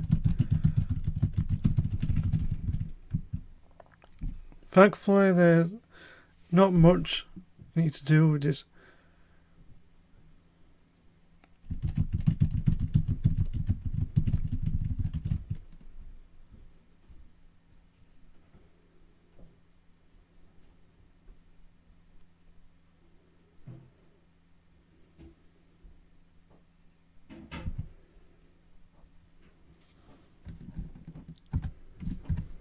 Swim.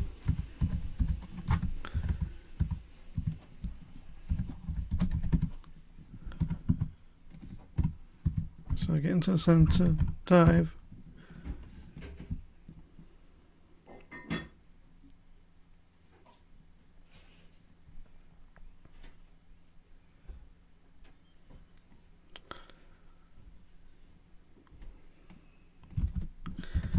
Get top. And swim back out.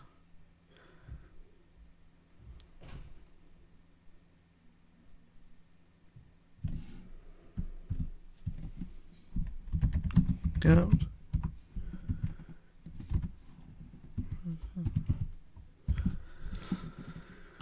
Save. Use sunscreen. Sit.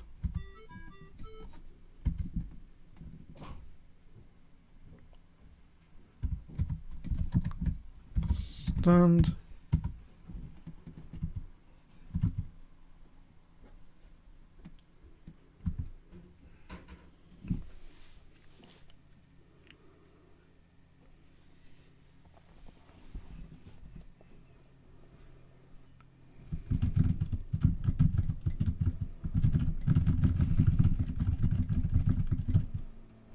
captain.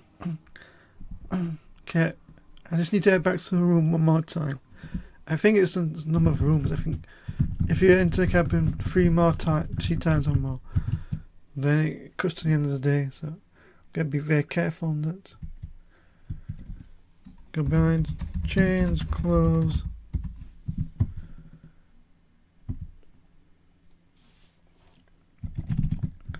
Then I just need to get the spinach dip, and as well as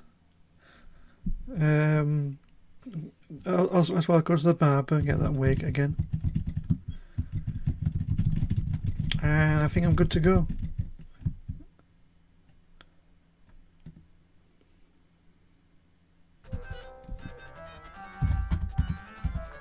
I've done this before, so I can skip most of this now.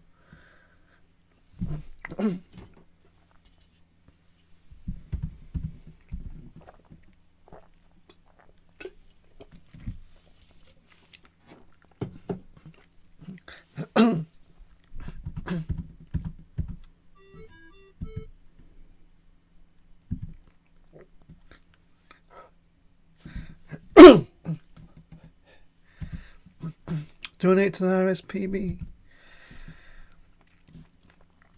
Taking off the wig. Okay. Before I continue onwards, there's the captain's place, the cockpit, which I need to go to activate the lifeboats, because there's no way I'm staying on this ship for a month, especially with that. So. For some reason you take the dip. It's just for extra points. See? Take dip. Now I've upgraded to dock. And I think I've got everything. So before I can make it to the lifeboats, I do need to, in fact, go to the captain. There's another game over you can get.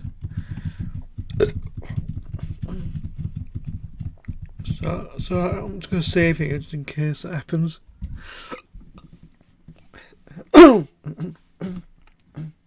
Save. Larry free. Look. You have the distinct feeling that you should not be messing around on the bridge of a large ocean-going vessel. So far, Captain hasn't noticed you. You better keep it that way. Look at the lever. There is a large toggle switch labelled lifeboat timer on the console directly behind the captain.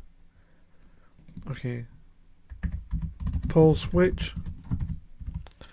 Not close enough. Pull switch. Silently, cautiously, as not to attract the captain's attention, you move to a large toggle switch to the start position. A faint ticking sound begins. Let's get going.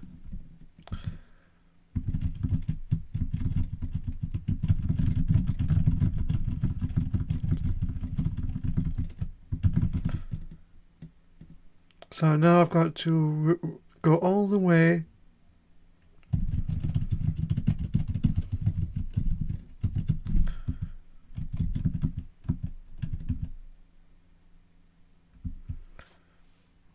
Look, the ship has come to a standstill in the water. They must be preparing for a lifeboat drill. They better not leave this area. Get in lifeboat.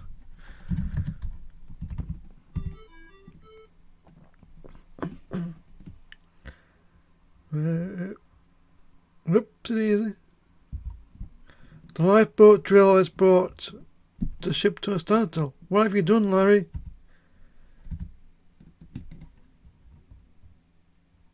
A siren wails a warning cry and your lifeboat begins to shake. You made it to the lifeboat in the nick of time.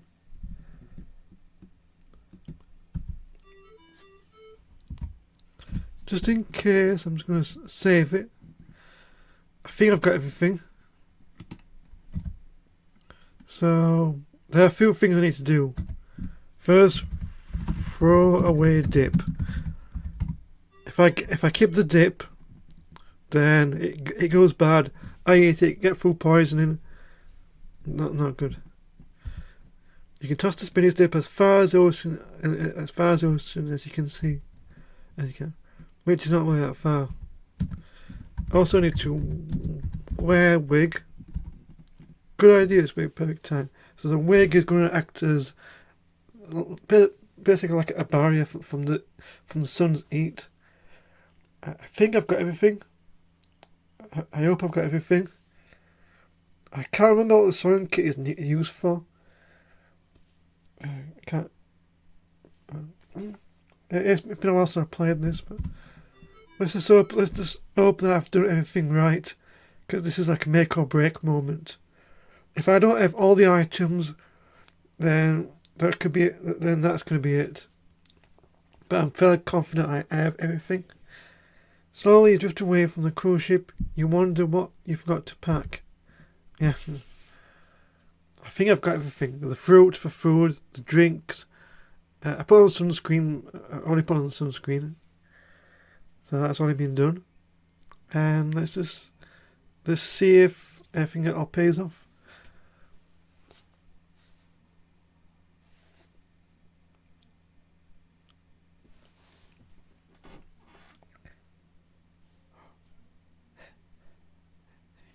And as good as the ship USS Love Tub slowly sinks in behind the horizon, we rejoin our noble hero in his latest predicament.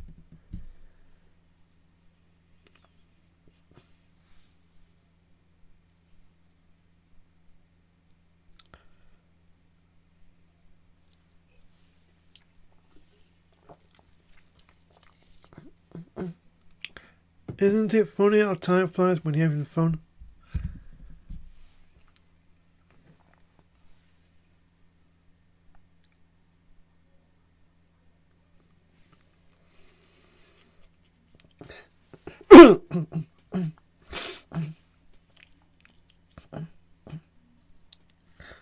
Boy, is that sun hot. It's a good thing you use that sunscreen to block those ultraviolets. The sun is out there enough to fry an egg. Okay, first check cleared. You think the sun must be even hotter today. It's a good thing you wore that silly wig. The sun out there enough to fry your brains. Check 2. Your thirst becomes more and more intense with every passing day. Visions of pre-classic Coke floats before your eyes. You extract the grotesque gulp from your inside coat pocket and the surprise discover it retained its entire 32-gallon capacity. You now have enough fluid to last you for weeks, but you are worried about your blood sugar level. Found my weakness, understanding. So that's another check passed. Your hunger grows dense with the passing of the days. Visions of Nanny's pizza float before your eyes. You cleverly open the sewing kit. Okay, this is it. Oh, this is it. Use the sewing kit to fish for food. Okay, I was going to pick it up. I think you could also use the fruit as well. I think, but I can't remember. Okay. Your limit for war fish is quite low. I've done it.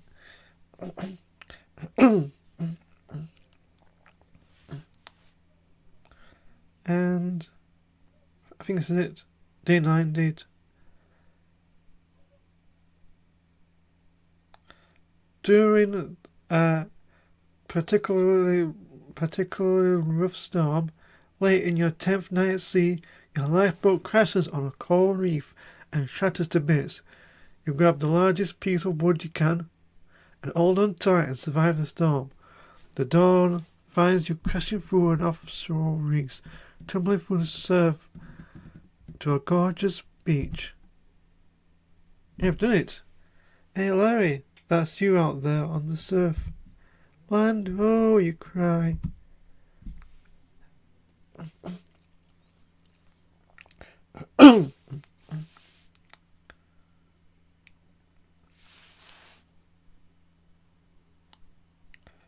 Yeah, I've done it.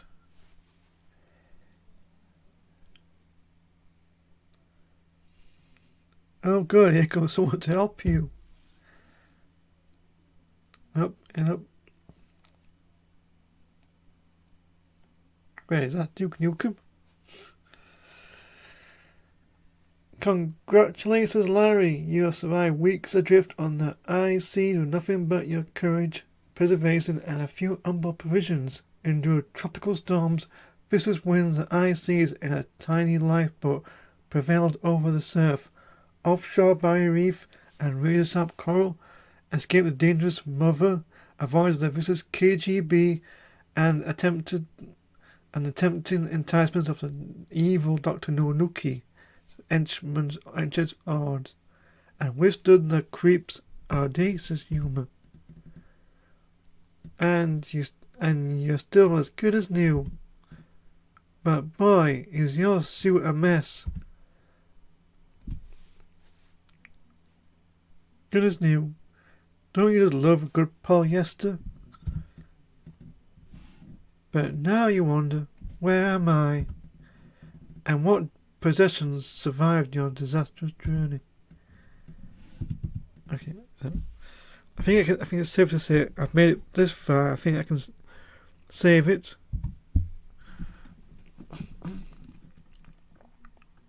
Okay, I'll save it. Let's see. What I've done: passport, my uncle, and bikini top. So if I go this way, you find this. Say, these people have no clothes. What kind of place is this anyway? A nude beach.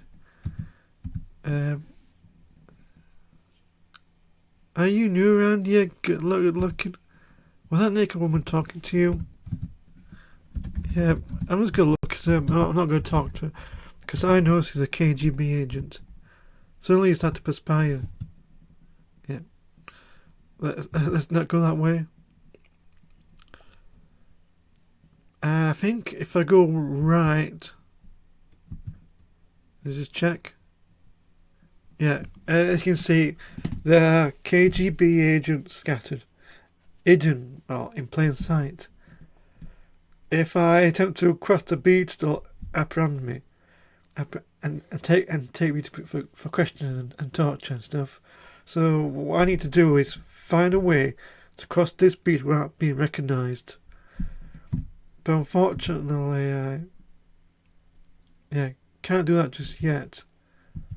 So I can head down into the forest.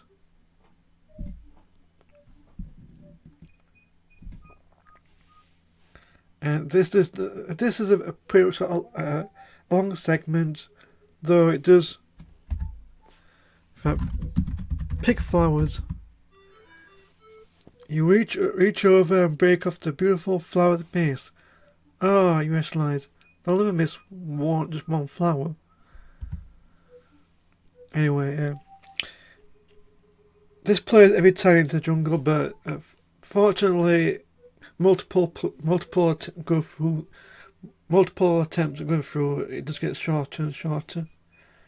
So I think it's a good opportunity to mention that the donation charity of choice is the RSPB.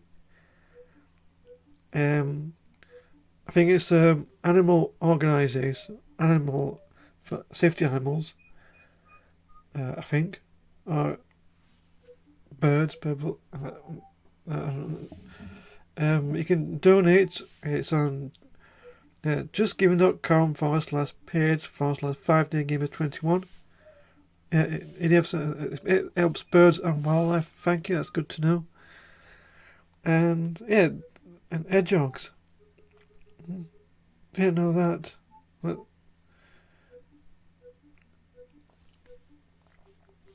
Like peacocks, parrots. Some of these in the game.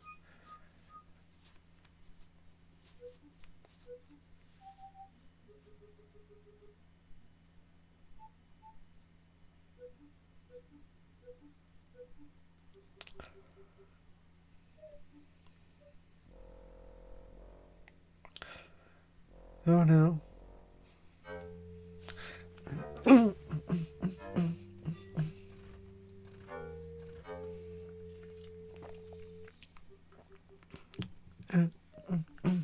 EF says, keep seeing hedgehogs in his garden.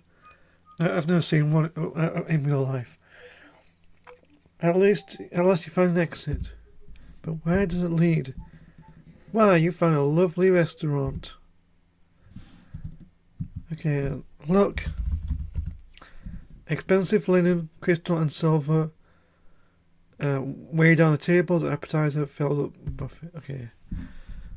Talk to man. Excuse me, you say hastily. I was wondering if I might get a bite to eat. The maitre d' slowly diverts his gaze towards you. Your name, please? My name is Larry. Larry Laffer. Well, I suppose I could try and find a place for you on our busy schedule, he replies disdainfully. Just have a seat there, shall I prepare a table for you? Yeah, sit. Okay.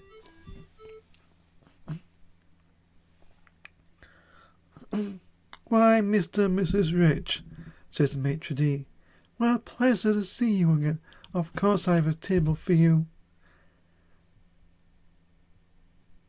Please walk this way. Well, that's certainly rude.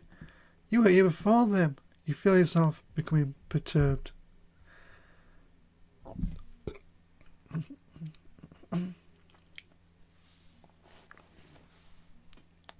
I hope you find this satisfactory, sir, grovelled maitre d' with his palm extended.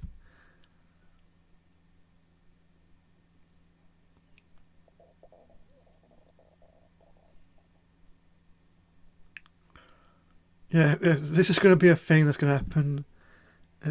But I do like the writing. Why, Mr. and Mrs. Famous, said the maitre d'. What a pleasure to see you again. Of course I have a table for you. Please, walk this way. Well, that was certainly rude. You were here before them. You feel yourself becoming annoyed. Yeah, you get what's going to happen here. Yeah. I hope this is satisfactory, sir, grovelled the maitre d' with his palm extended.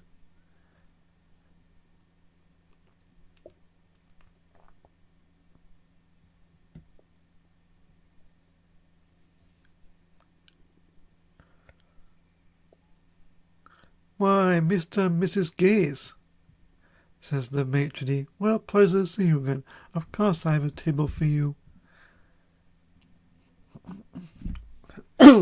Please, walk this way. Well, that was certainly rude. You were before them. Yeah, just 2 tables left.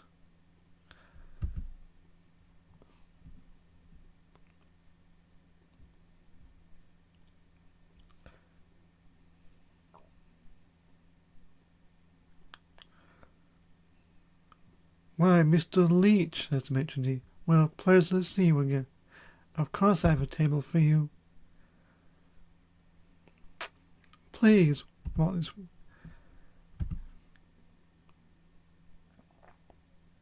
Yeah, even though everyone, they all pretty much look the same. But there's only 1 table left, and guess who it's going towards? Okay, certainly not me.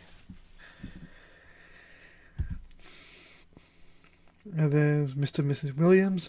Interesting fact, I think this is a reference to Roberta Williams, who was the creator of King's Quest. Nice little reference to her. No, I've never played the King's Quest games, but I might give it a play. I mostly prefer Leads to Live, mostly because of the humour.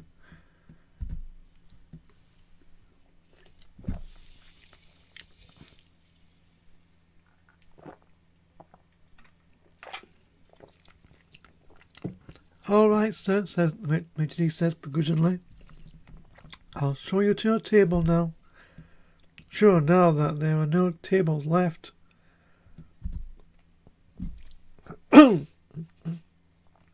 Please, walk this way. You think to yourself, if I walked this way I'd use talcum powder.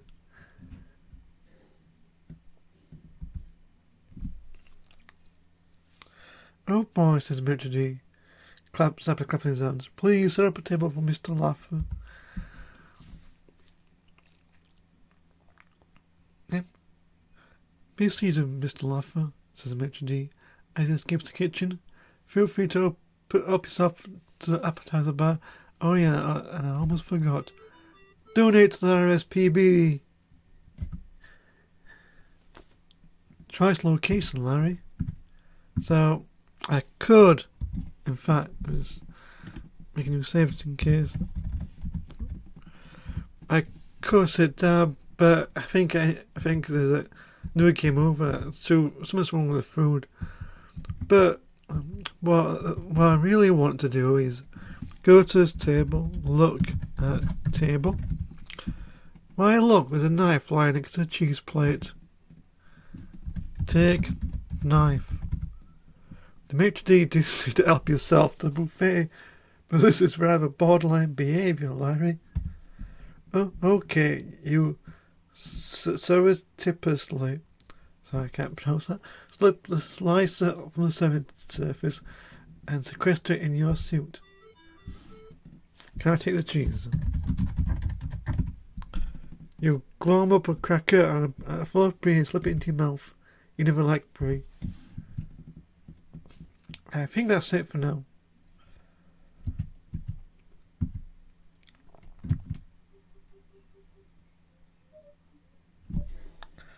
And now it's back to this again.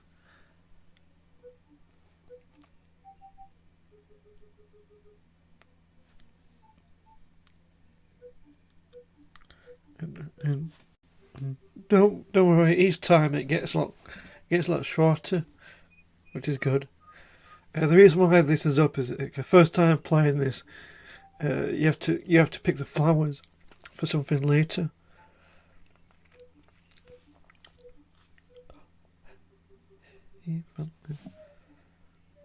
But each time I end up in a different location. It kind of circles through the beach, the restaurant. I think I end up in another barber shop or an hotel, and then a hotel. Yeah. So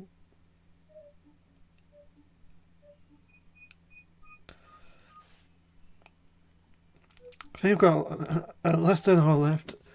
I think I'm pretty much. I think I'm halfway through the game at this point. Well, yeah, pretty much.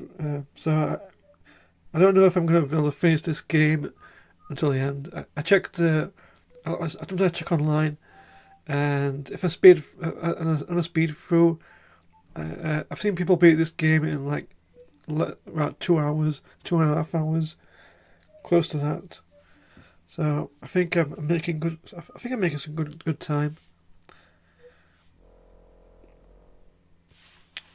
Right.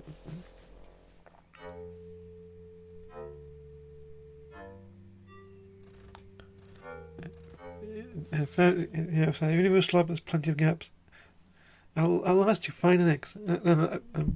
I'm fine for now. I do have another slot at 17 for Duke Nukem. If I somehow manage to beat that. But where does it lead? You found an empty guest room. Okay, this is where... Okay, let me save this. Look. This room is considerably larger than the stateroom on board the cruise ship. Okay. There's a book of complete matches lying on the nightstand in the bed.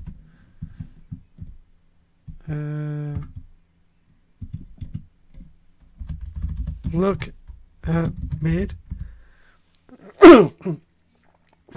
Good morning, sir. I'm your customer service representative in a large in charge of horizontal surface consistency and custodial maintenance. I trust you. Everything is satisfactory. She says she's the maid. You find native women sexy, but then you find any woman sexy. Yeah, I think I'm pretty sure. I think this is a KGB agent as well. So, open drawer.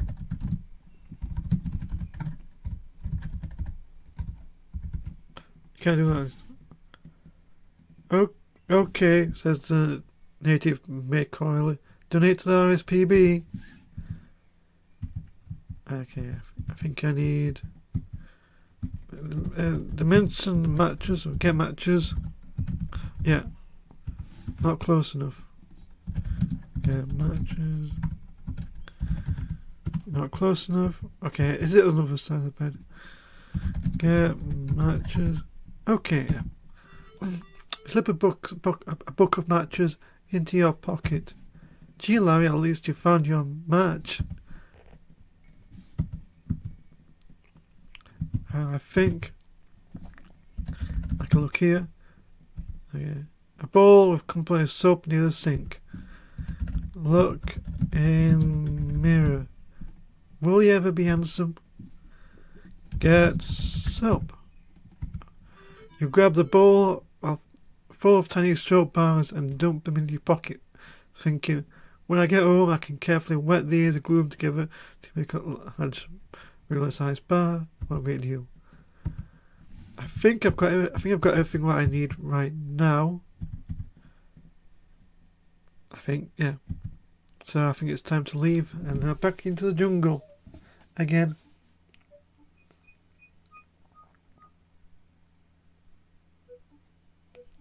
Yeah, I was going to see how far I can make it in the next 54 minutes and see what.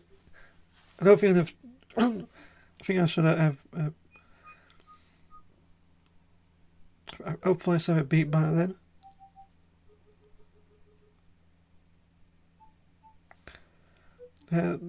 Let me know if you've any like. What's your favourite point and click adventure games? If you've played any.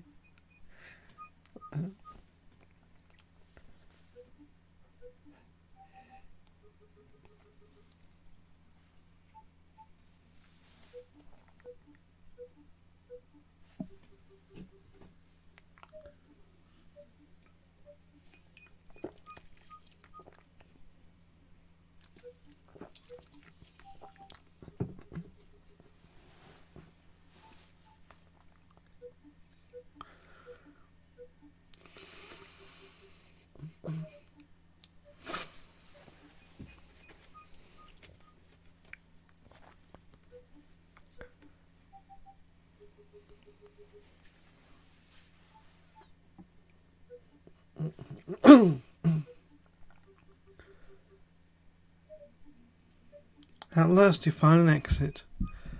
Where does it lead? You found the resource barber shop. So if I sit down.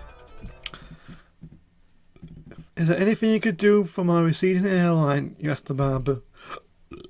But of course, mister, says the barber. I gotta just what you need. Just have a seat and a chair, please. No idea what accent this is supposed to be. So, for you Italian? For you today, I got a special deal. It begins. I'm gonna try some of my oxidol. Don't you mean minoxidil?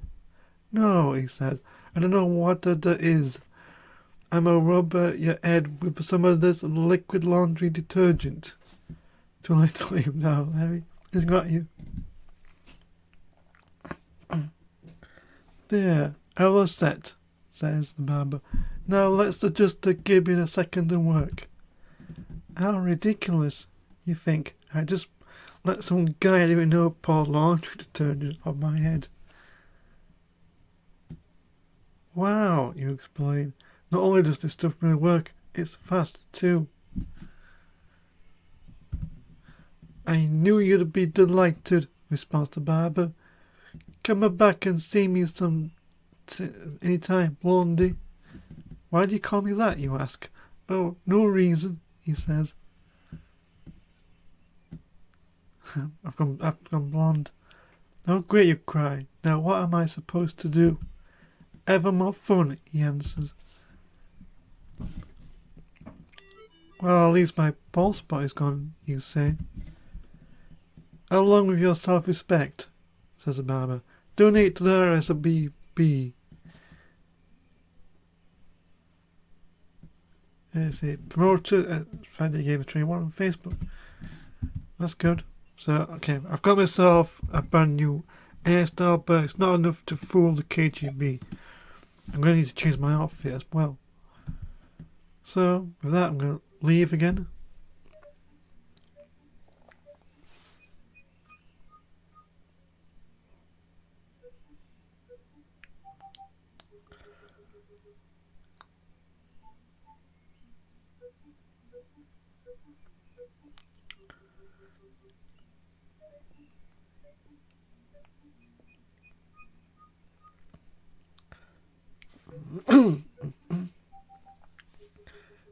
No,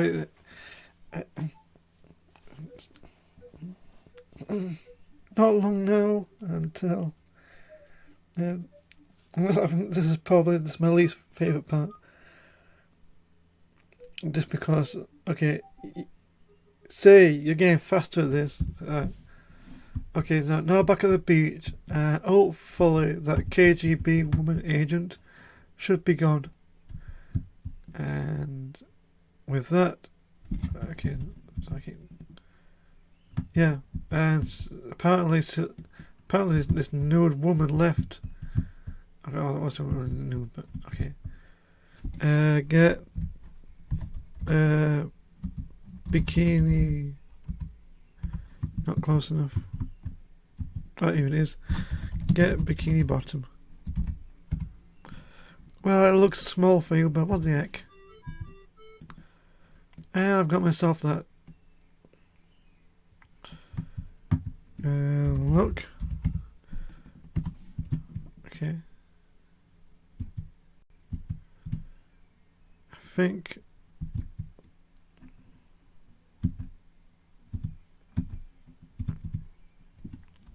Look. Surfer. Everyone appears to be wearing less clothing than you, Larry. Look, see, the ocean certainly looks peaceful, but after that, you've been through a life point. You have no desire to return for some time. I've got myself the bikini bottom and the bikini top. So now I've got to make my way back to the hotel. Yep, naked pixels. Yeah. And this is the censored version. If I wanted to, I could increase the. I think it's fine. Because it's all pixelated. You don't really see much. In fact, from all the Elisa Lie games, this is the most cleanest in all the series. This one has the least amount of nudity and sex in this. That's one of the reasons why I chose it.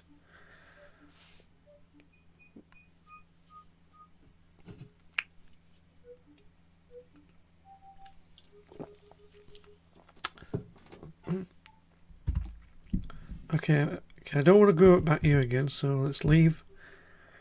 I just need to make my way back to the hotel room and change the bikini.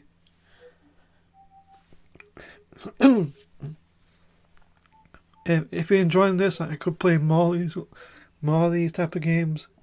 Let me know. Though, to be honest, I think the second one is one I'm most familiar with.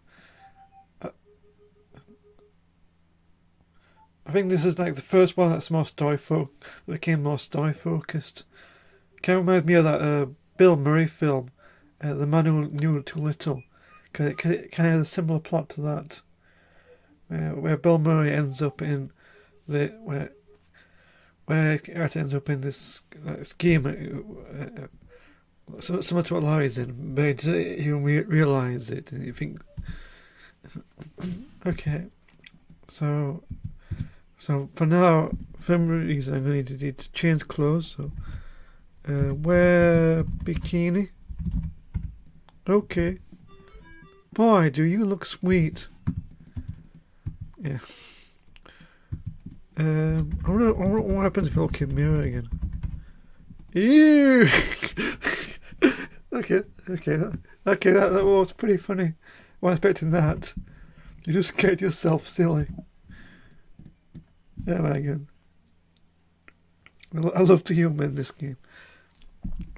Unfortunately, I'm not convinced enough, but stuff bikini. Can't remember if,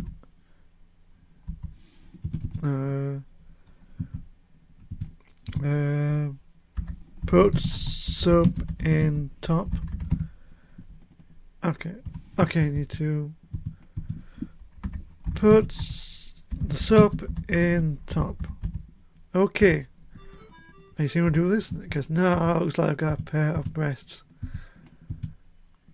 And let's check it. Let's do it again. Look in mirror. Yeah, same reaction. Unfortunately, that's not convincing enough. Because even though you don't see it, Larry is still male. It means he still has body hair. Which also means I'm going to need to go to the barber shop one more time and get myself waxed.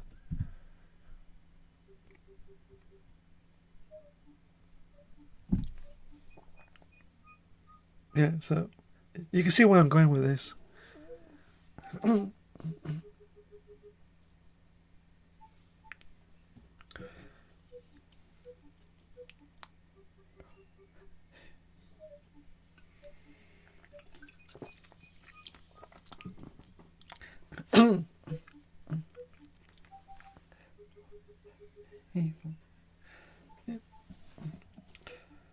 And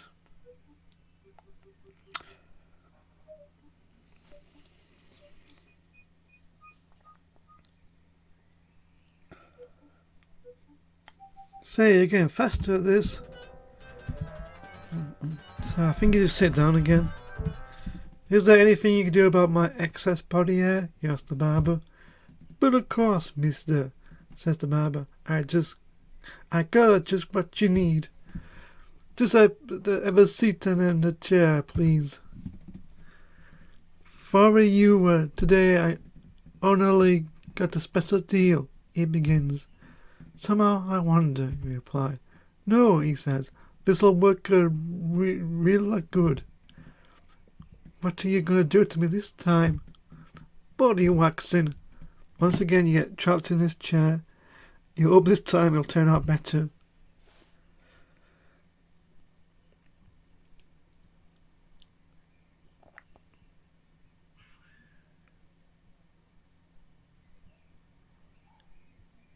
The hell is set, says the barber.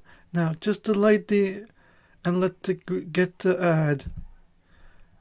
How could I be so stupid, you think? I have wax ironing all over my naked body. Yow!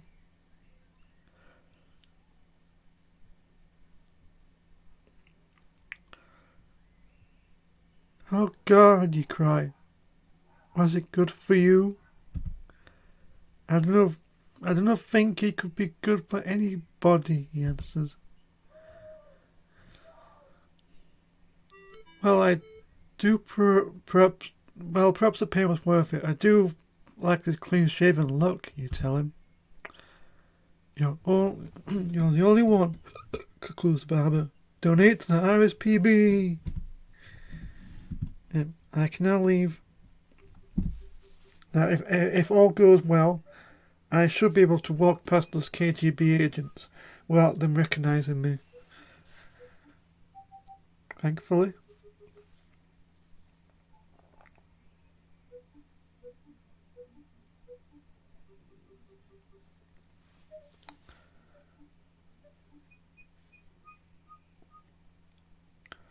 And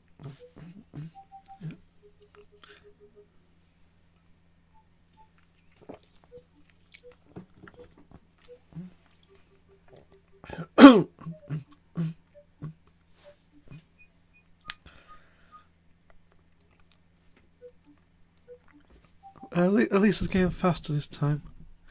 So hopefully now, I think I'll save it. Save. Hopefully now, if I've done everything correctly, BRB, I'll be back before you finish. Okay, that's good. Hopefully now. What? Hello, babe, cries the KGB agent. Oh, honey, I think I loves you. What happens to his accent? So yeah, I can now just walk past these. They don't even recognise who I am. So I can do. You did it! You made it across the beach without being caught by the KGB agents. What lies ahead now? Oh my gosh, how will a guy as clumsy as you ever manage to Alcatraz now as this? Yeah. So I'm just gonna. I think I'll use the mouse for this. There's no real danger. Even if I do slip off, like this, it plays this funny animation. That was close. And you get points for each one, but they get deducted anyways.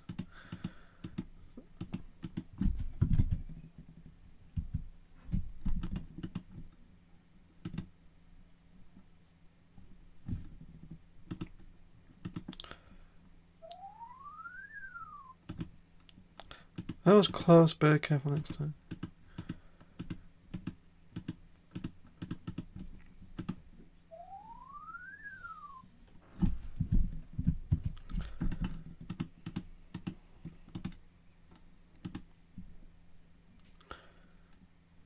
Okay.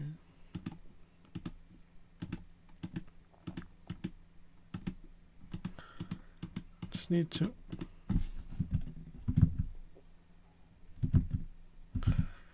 Okay, I think I can use.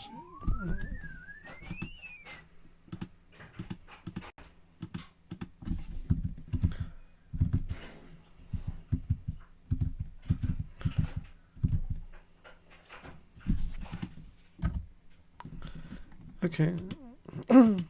And obviously, once I leave, I'm going to need to change clothes as well. So I need to get.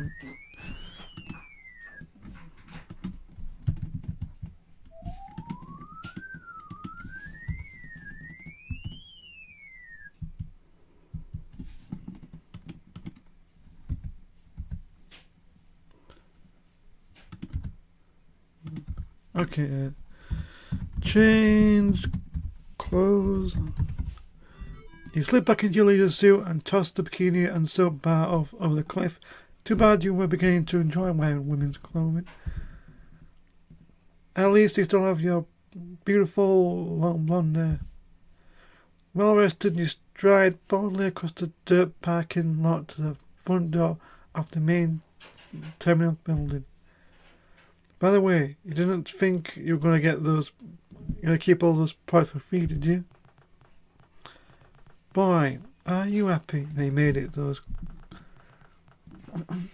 Okay, you swear, you know. Okay, I'm just going to save it. Just going to. Okay, be right back. Let's take a quick break.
Right, yeah, okay.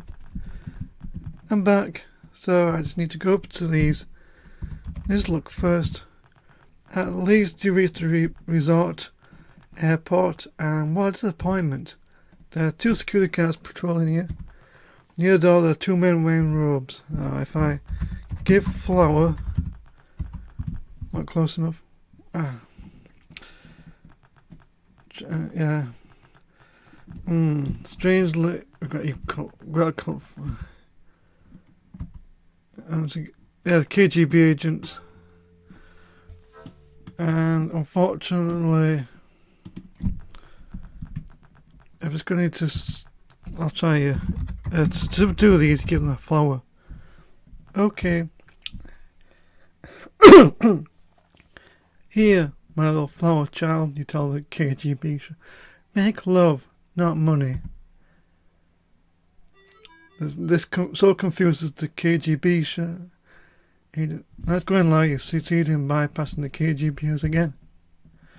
And Larry doesn't even know... He isn't supposed to know that as well. But I made it to the airport. First things first. Okay, I'm going to need to change my hair because my passport photo isn't going to match. So look at woman. Hey. You find Lavender women sexy, but then you find any woman sexy. By the way, have you played King's Quest 4 yet? Asked the barber. Why, no, I haven't, you reply. Is it good? Well, I certainly think so, she concludes. Maybe it's just me.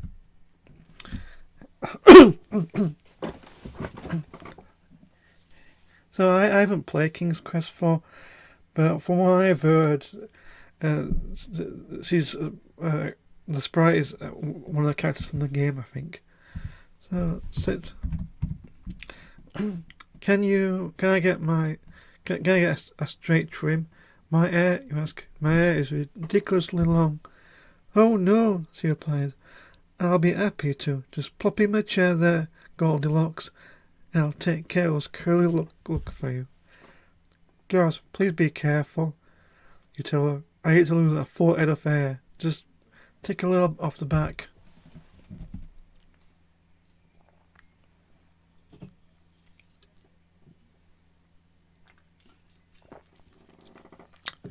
All done, said the barber. What do you think?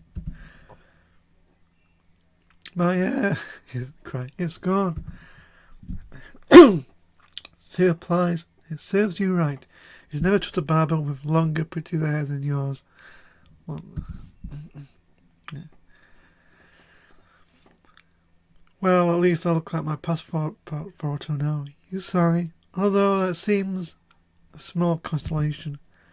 And so you're not satisfied, says the barber. Here, take a bowl of this month's special. When you have a time, rub a teaspoon on your hair every day for a month. Soon your hair will be full and rich. Be careful, he concludes. It's highly inflammatory. Donate to RSPB. So I've got some highly flammable liquid. I wonder if that'll look. This end of the airport contains chairs. There's a gorgeous woman reading the paper. Okay. Look at woman. She's beautiful. Wait. Hello, sweetie, said the beautiful woman. Want to look at for my layouts? Opportunity, never seen a woman from the magazine. Yeah. I'm not going to fall for it. This is public. Yeah. This is gone. That was the KGB agent. Now, this I can't do anything about. Look at poster. I'm curious. You delicate interplay of colour light is fascinating. Oh, did you mean that raisin poster? It knew. It knows.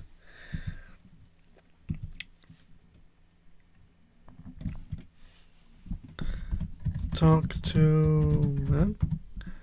Good day, senor. You say to the man. My name is Larry. Larry Laffer. Good day, sir, he replies. May I see your passport? Sure.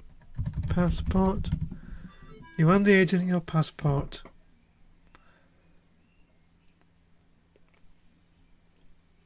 This picture is an excellent likeness, says the customs agent. It must have printed on photographic paper by Kodak.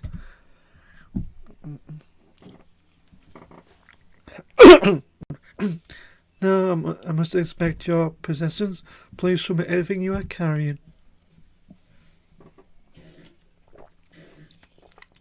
Well, okay, you reply, although this is highly unusual in an adventure game. Is that hundreds of $100 bills in your pocket? Are you glad to play this game? You were so smart to delve in Eve's can. If only you knew what this ointment contains. Important intestinal secrets. Oops. This knife still smells of brie.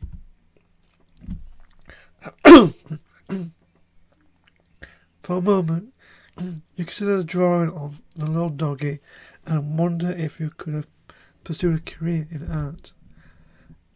Warning, highly toxic, inflammable, bottle harmful if taken internally. There, are you satisfied, you ask?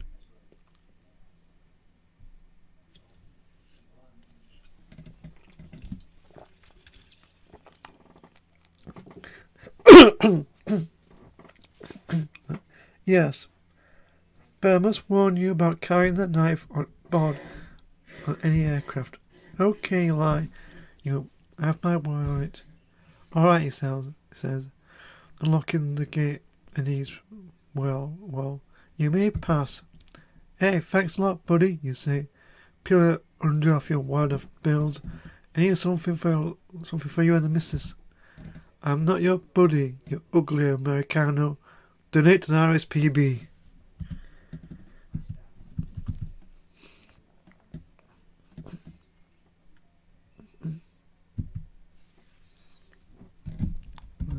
Look. A security guard snoozes behind his X-ray machine, allowing baggages to pass by uninspected. Okay, this is going to be important later. So, just going to save it in case.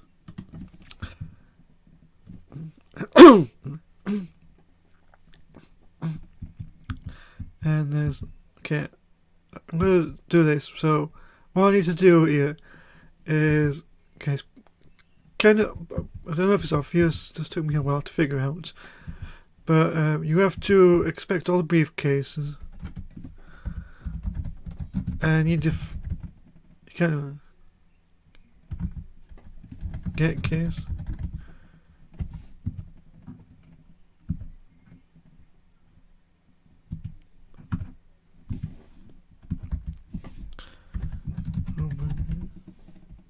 Can't do that, at least not now.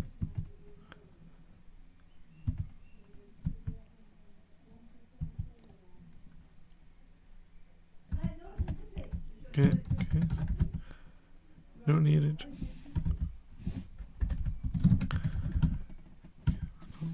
Okay.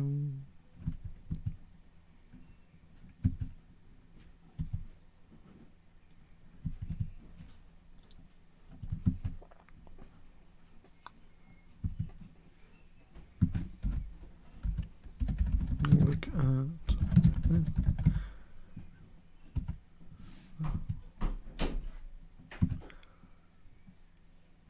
that. Look in case.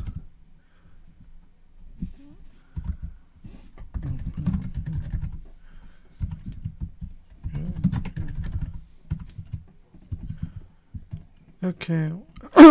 Because I can't do that just yet. Because for I need to.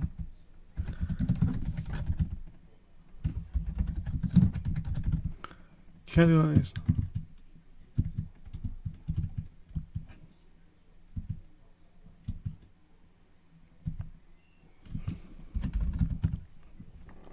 A waitress cruises behind.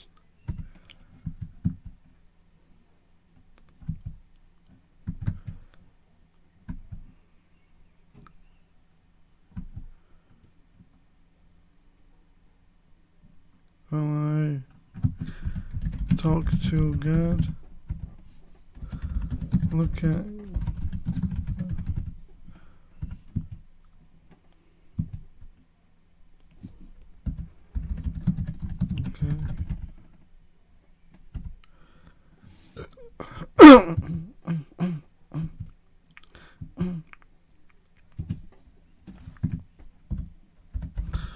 Did it look in case?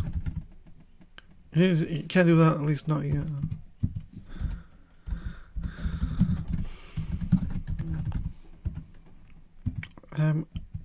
Cam.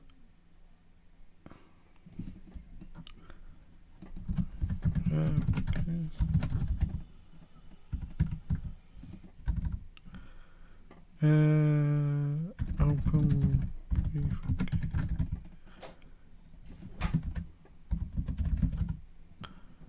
Baggage.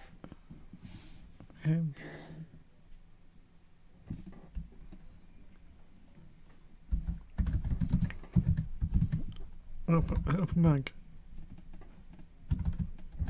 Yep, bag. Okay, you grab someone's suitcase, fast open, discover a pair of maces.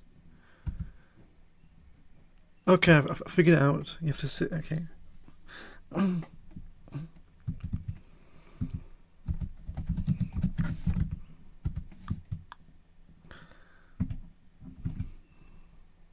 I think this is it. Get bag. You immediately grab someone's suitcase from the moving belt, force it open and discover inside nothing of interest. You sheepishly close it and return it to conveyor and wonder if anyone noticed you. Okay. Computer. So, this is what I have to do. Message. You have to wait a while. One of these will contain a bomb. I think this might be it. Get bag. Nope. It's kind of hard to tell because of the pixels. Best idea is to do it every bag. And eventually I should.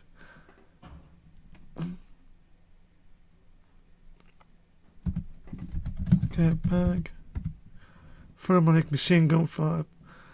You realise they have no use for this until you purchase Police Quest 2.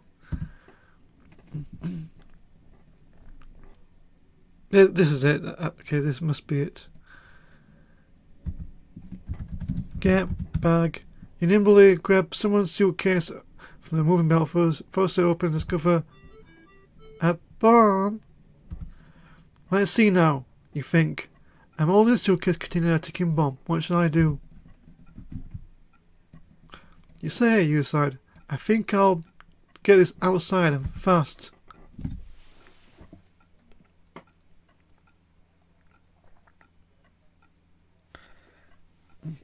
Look out! I've got a bomb! You shout. Okay, yeah, this is the 80s. Of course, the agent casually replies, donate to the RSPB. So, like this. Look out! I've got a bomb! You shout. Quick, get out of here, quickly! That was certainly subtle, Larry. You wouldn't want to create a panic.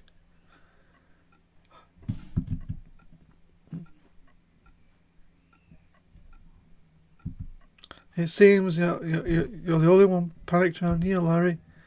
Ignoring the apathy of vow, I'll rush through this safely, protecting these innocent bystanders from harm, while making myself a hero in the process. Payment recognition will surely follow. I'll be invited to my house. That actually happens in one of the, I think in 5, Leisure Life 5. will be acclaimed and I shall treasure shortly. Therefore, I'll write a titillating best-selling autobiography which I will everything guarantee and appeal to them. And Donahue and Carson, sound familiar? And 7-figure movie deal signed over a power lunch at Spraggles in spite of the protestations of my agent and attorneys, which will go on to make me even richer and more famous before retiring to a quite unassuming life as a gentleman farm in the foothills of eastern Madeira country. Oh, then again, maybe not. Hurry, Larry, it sounds like it's about to go off. And that's game over. No, it's not really game over. You were supposed to do that, apparently. That was certainly one way to clear a crowd. But now look at your suit. Oh well, at least no one was hurt. But why did they all run away from a little firecracker like that? And save. I think I've got 17 minutes left, so look. Since the cards you can see ticket agent. Look at agent. Perhaps you're purchase a ticket. Buy ticket. May I purchase a ticket on the next available flight? You tell the agent. Your destination, sir? He asks. Anywhere but here, you respond. You're in luck, says the ticket agent. We have one seat available in the next 2 weeks, and it's on the next departing flight. I'll take it, you blurt. Say, if you have no seats available, why were there all those men in line? Oh, they're waiting for the keys to the restroom. You presume that explains their sudden departure for the loud noise.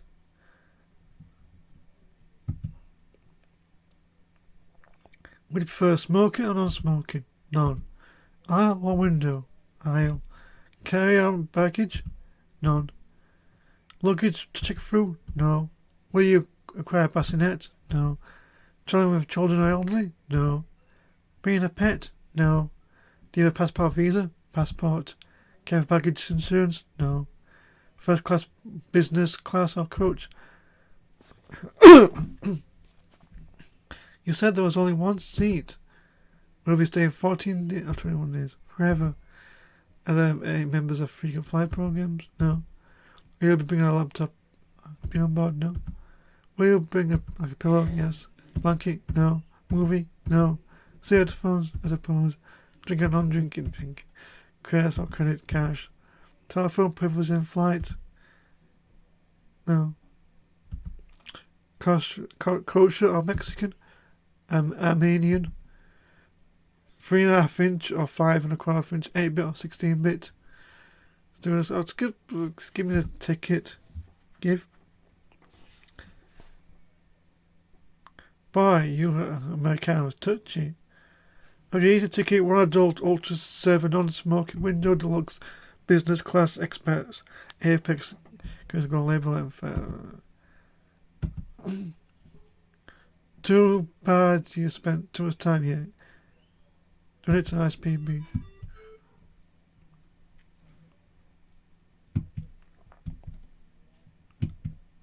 Okay, again. Show passport. Again. Okay.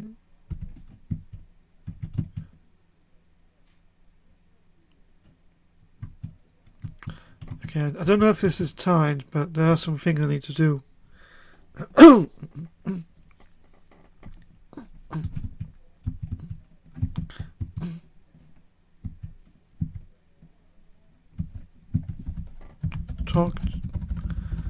Look at woman.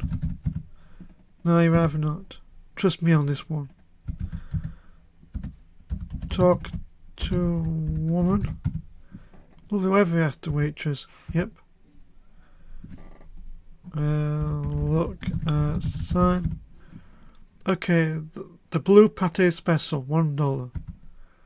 At least the price usual. Buy special.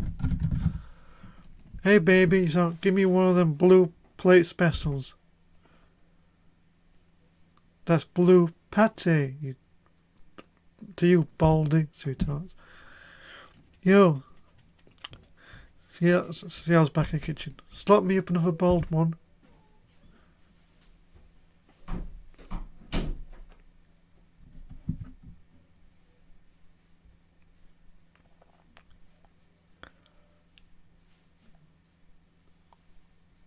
Here you go, big boy. With a toothy grin. One big blue coming at you. So he slings the plate on the counter before you.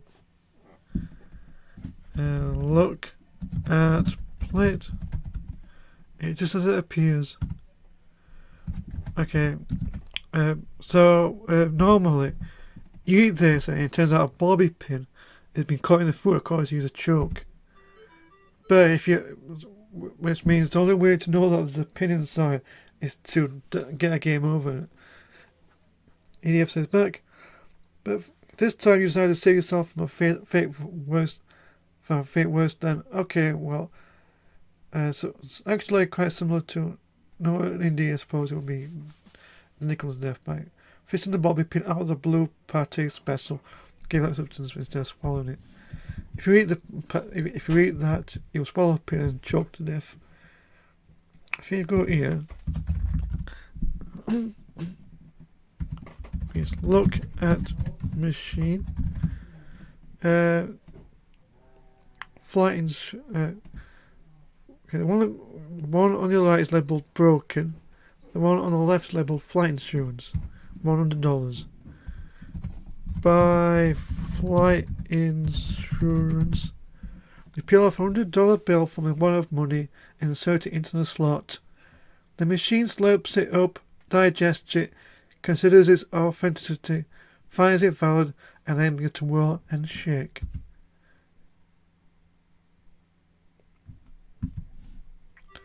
With that kind of airline in this, what kind of airline is it anyway? Well, I suppose a parachute would be pretty good insurance, so you pick it up on the floor and hide it in your inner suit coat pocket. I think that's everything, so let's just get going.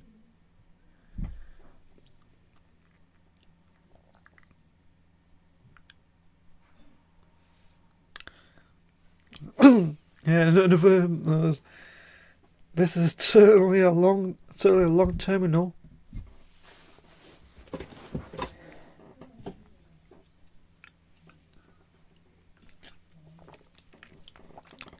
Your mind wanders.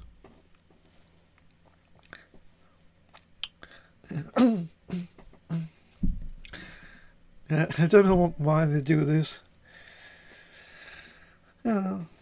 Previously, you believed that was just a figure of speech. Yeah.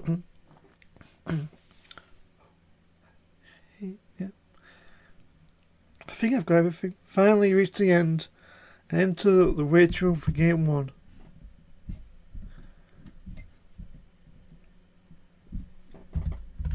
Look. Okay. There's an air tenant, maybe the code to a locked door. Look at counter. There is a computer analyze order. A display with religious pamphlets on the left. Take pamphlet. I spell pamphlet. I don't know. That's a good idea. Take a little free reading material to help you while you wear your flight time. You can grab a brochure from the display and shove it in your pocket, promising to read it when you're getting a seat. It seems to be a perfect choice for a long boring flight. Talk to man. Good day, sir. You tell the gate attendant. My name is Larry. Yeah, Larry Laffer. How nice of you, responds. Are you going to give me your ticket, or did you rather walk away just to give a stimulating conversation and show ticket? Here's my ticket, you say, handing your ticket over to the gate attendant. Is this gate 1? It certainly is, says the gate attendant. But if you want to take the flight listed on the ticket, you better hurry. I already announced the final boarding call. The stewardess on board will give you your seat, says the gate attendant. Donate to the RSPB.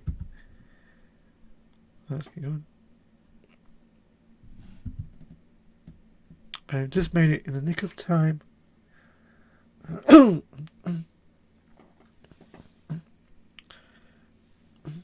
Welcome aboard, sir, says the stewardess, with your best plastic smile. May I see your ticket, please?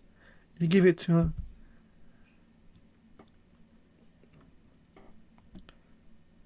Your seat is on the left in the second compartment, Mr. Laffer, says, keeping your ticket. Say, have I seen you on TV? Were you the big winner of the Lucky Life Lottery?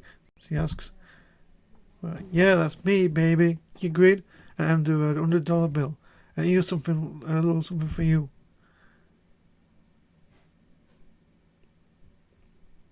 It appears that what I've heard is true, she says. About me, gorgeous? He responds. No, about the naive rich.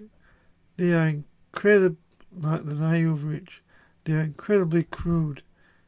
She gives you her best funny smile. Donate to the ISPB.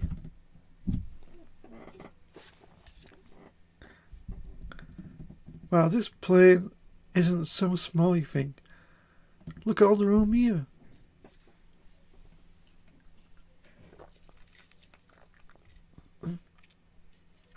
Well, things are slightly closer back here.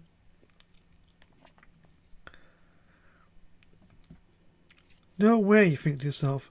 I can't possibly fit into such a skinny place. Well, here goes.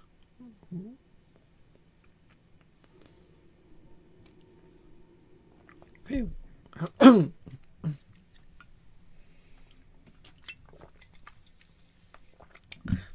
Good afternoon, ladies and gentlemen, says the cute stewardess.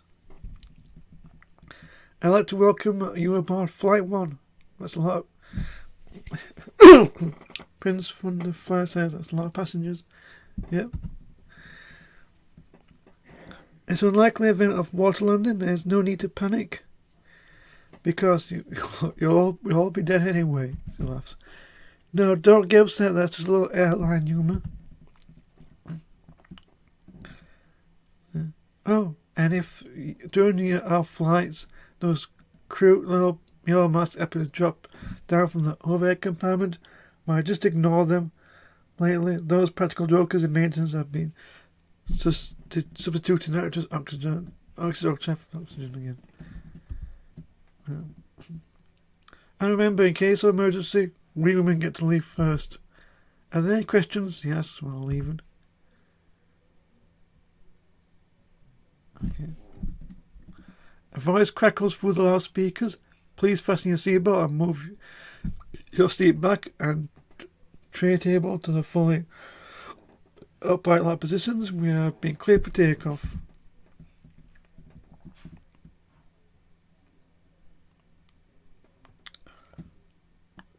The captain's voice returns. We have reached our cruising altitude.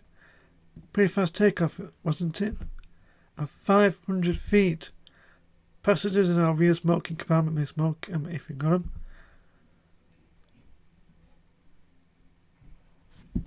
We hope you enjoy your flight. Our ETA is approximately 10 minutes. Your lovely stewardess will be serving drinks shortly, but that's just because we couldn't hire any tall stewardess. I'll drink shortly.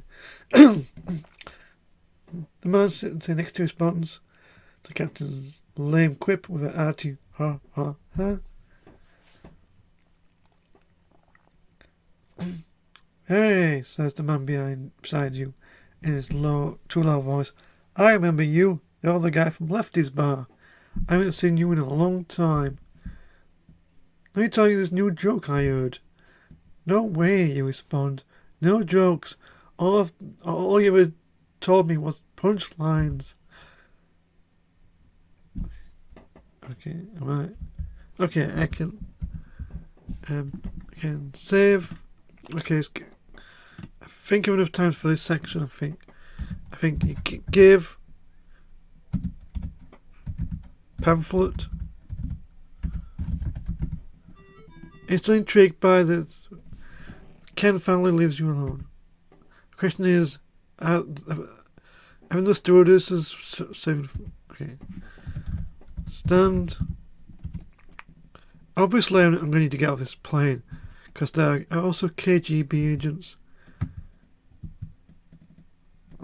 I don't know if I have enough time for this, but if I go request here, you look, the smell of cigarette smoke makes you fondly remember of the days of knowledge. Available at local stuff. Okay, so I need to put on parachute. No passengers there as you slide a parachute under your coat. I think there's a passage. Look.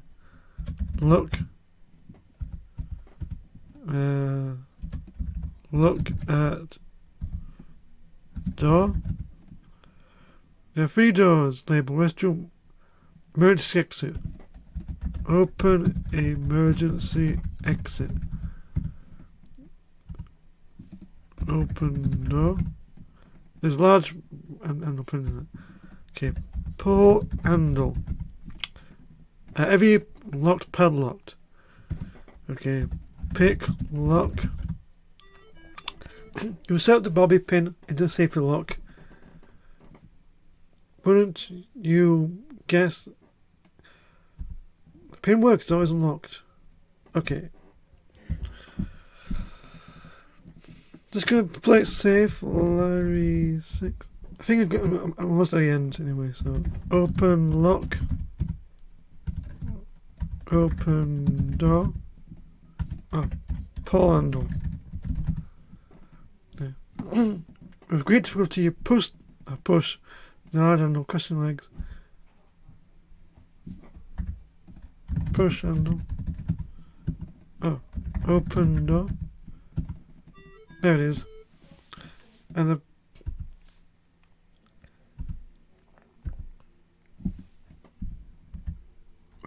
pull cord. Good idea, Larry. The blessed parachute blossoms above you. I think I'm going to have to. Yeah, I think this is going to be it. Joking you around. I mean, as far as the final section, so, but if I have enough time, I'll try and maybe finish this off, but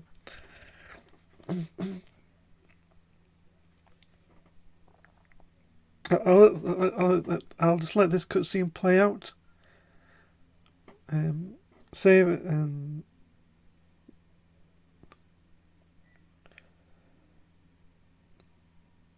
I think I've got everything. Yeah. I'll save it. So thank you so much for watching my live stream.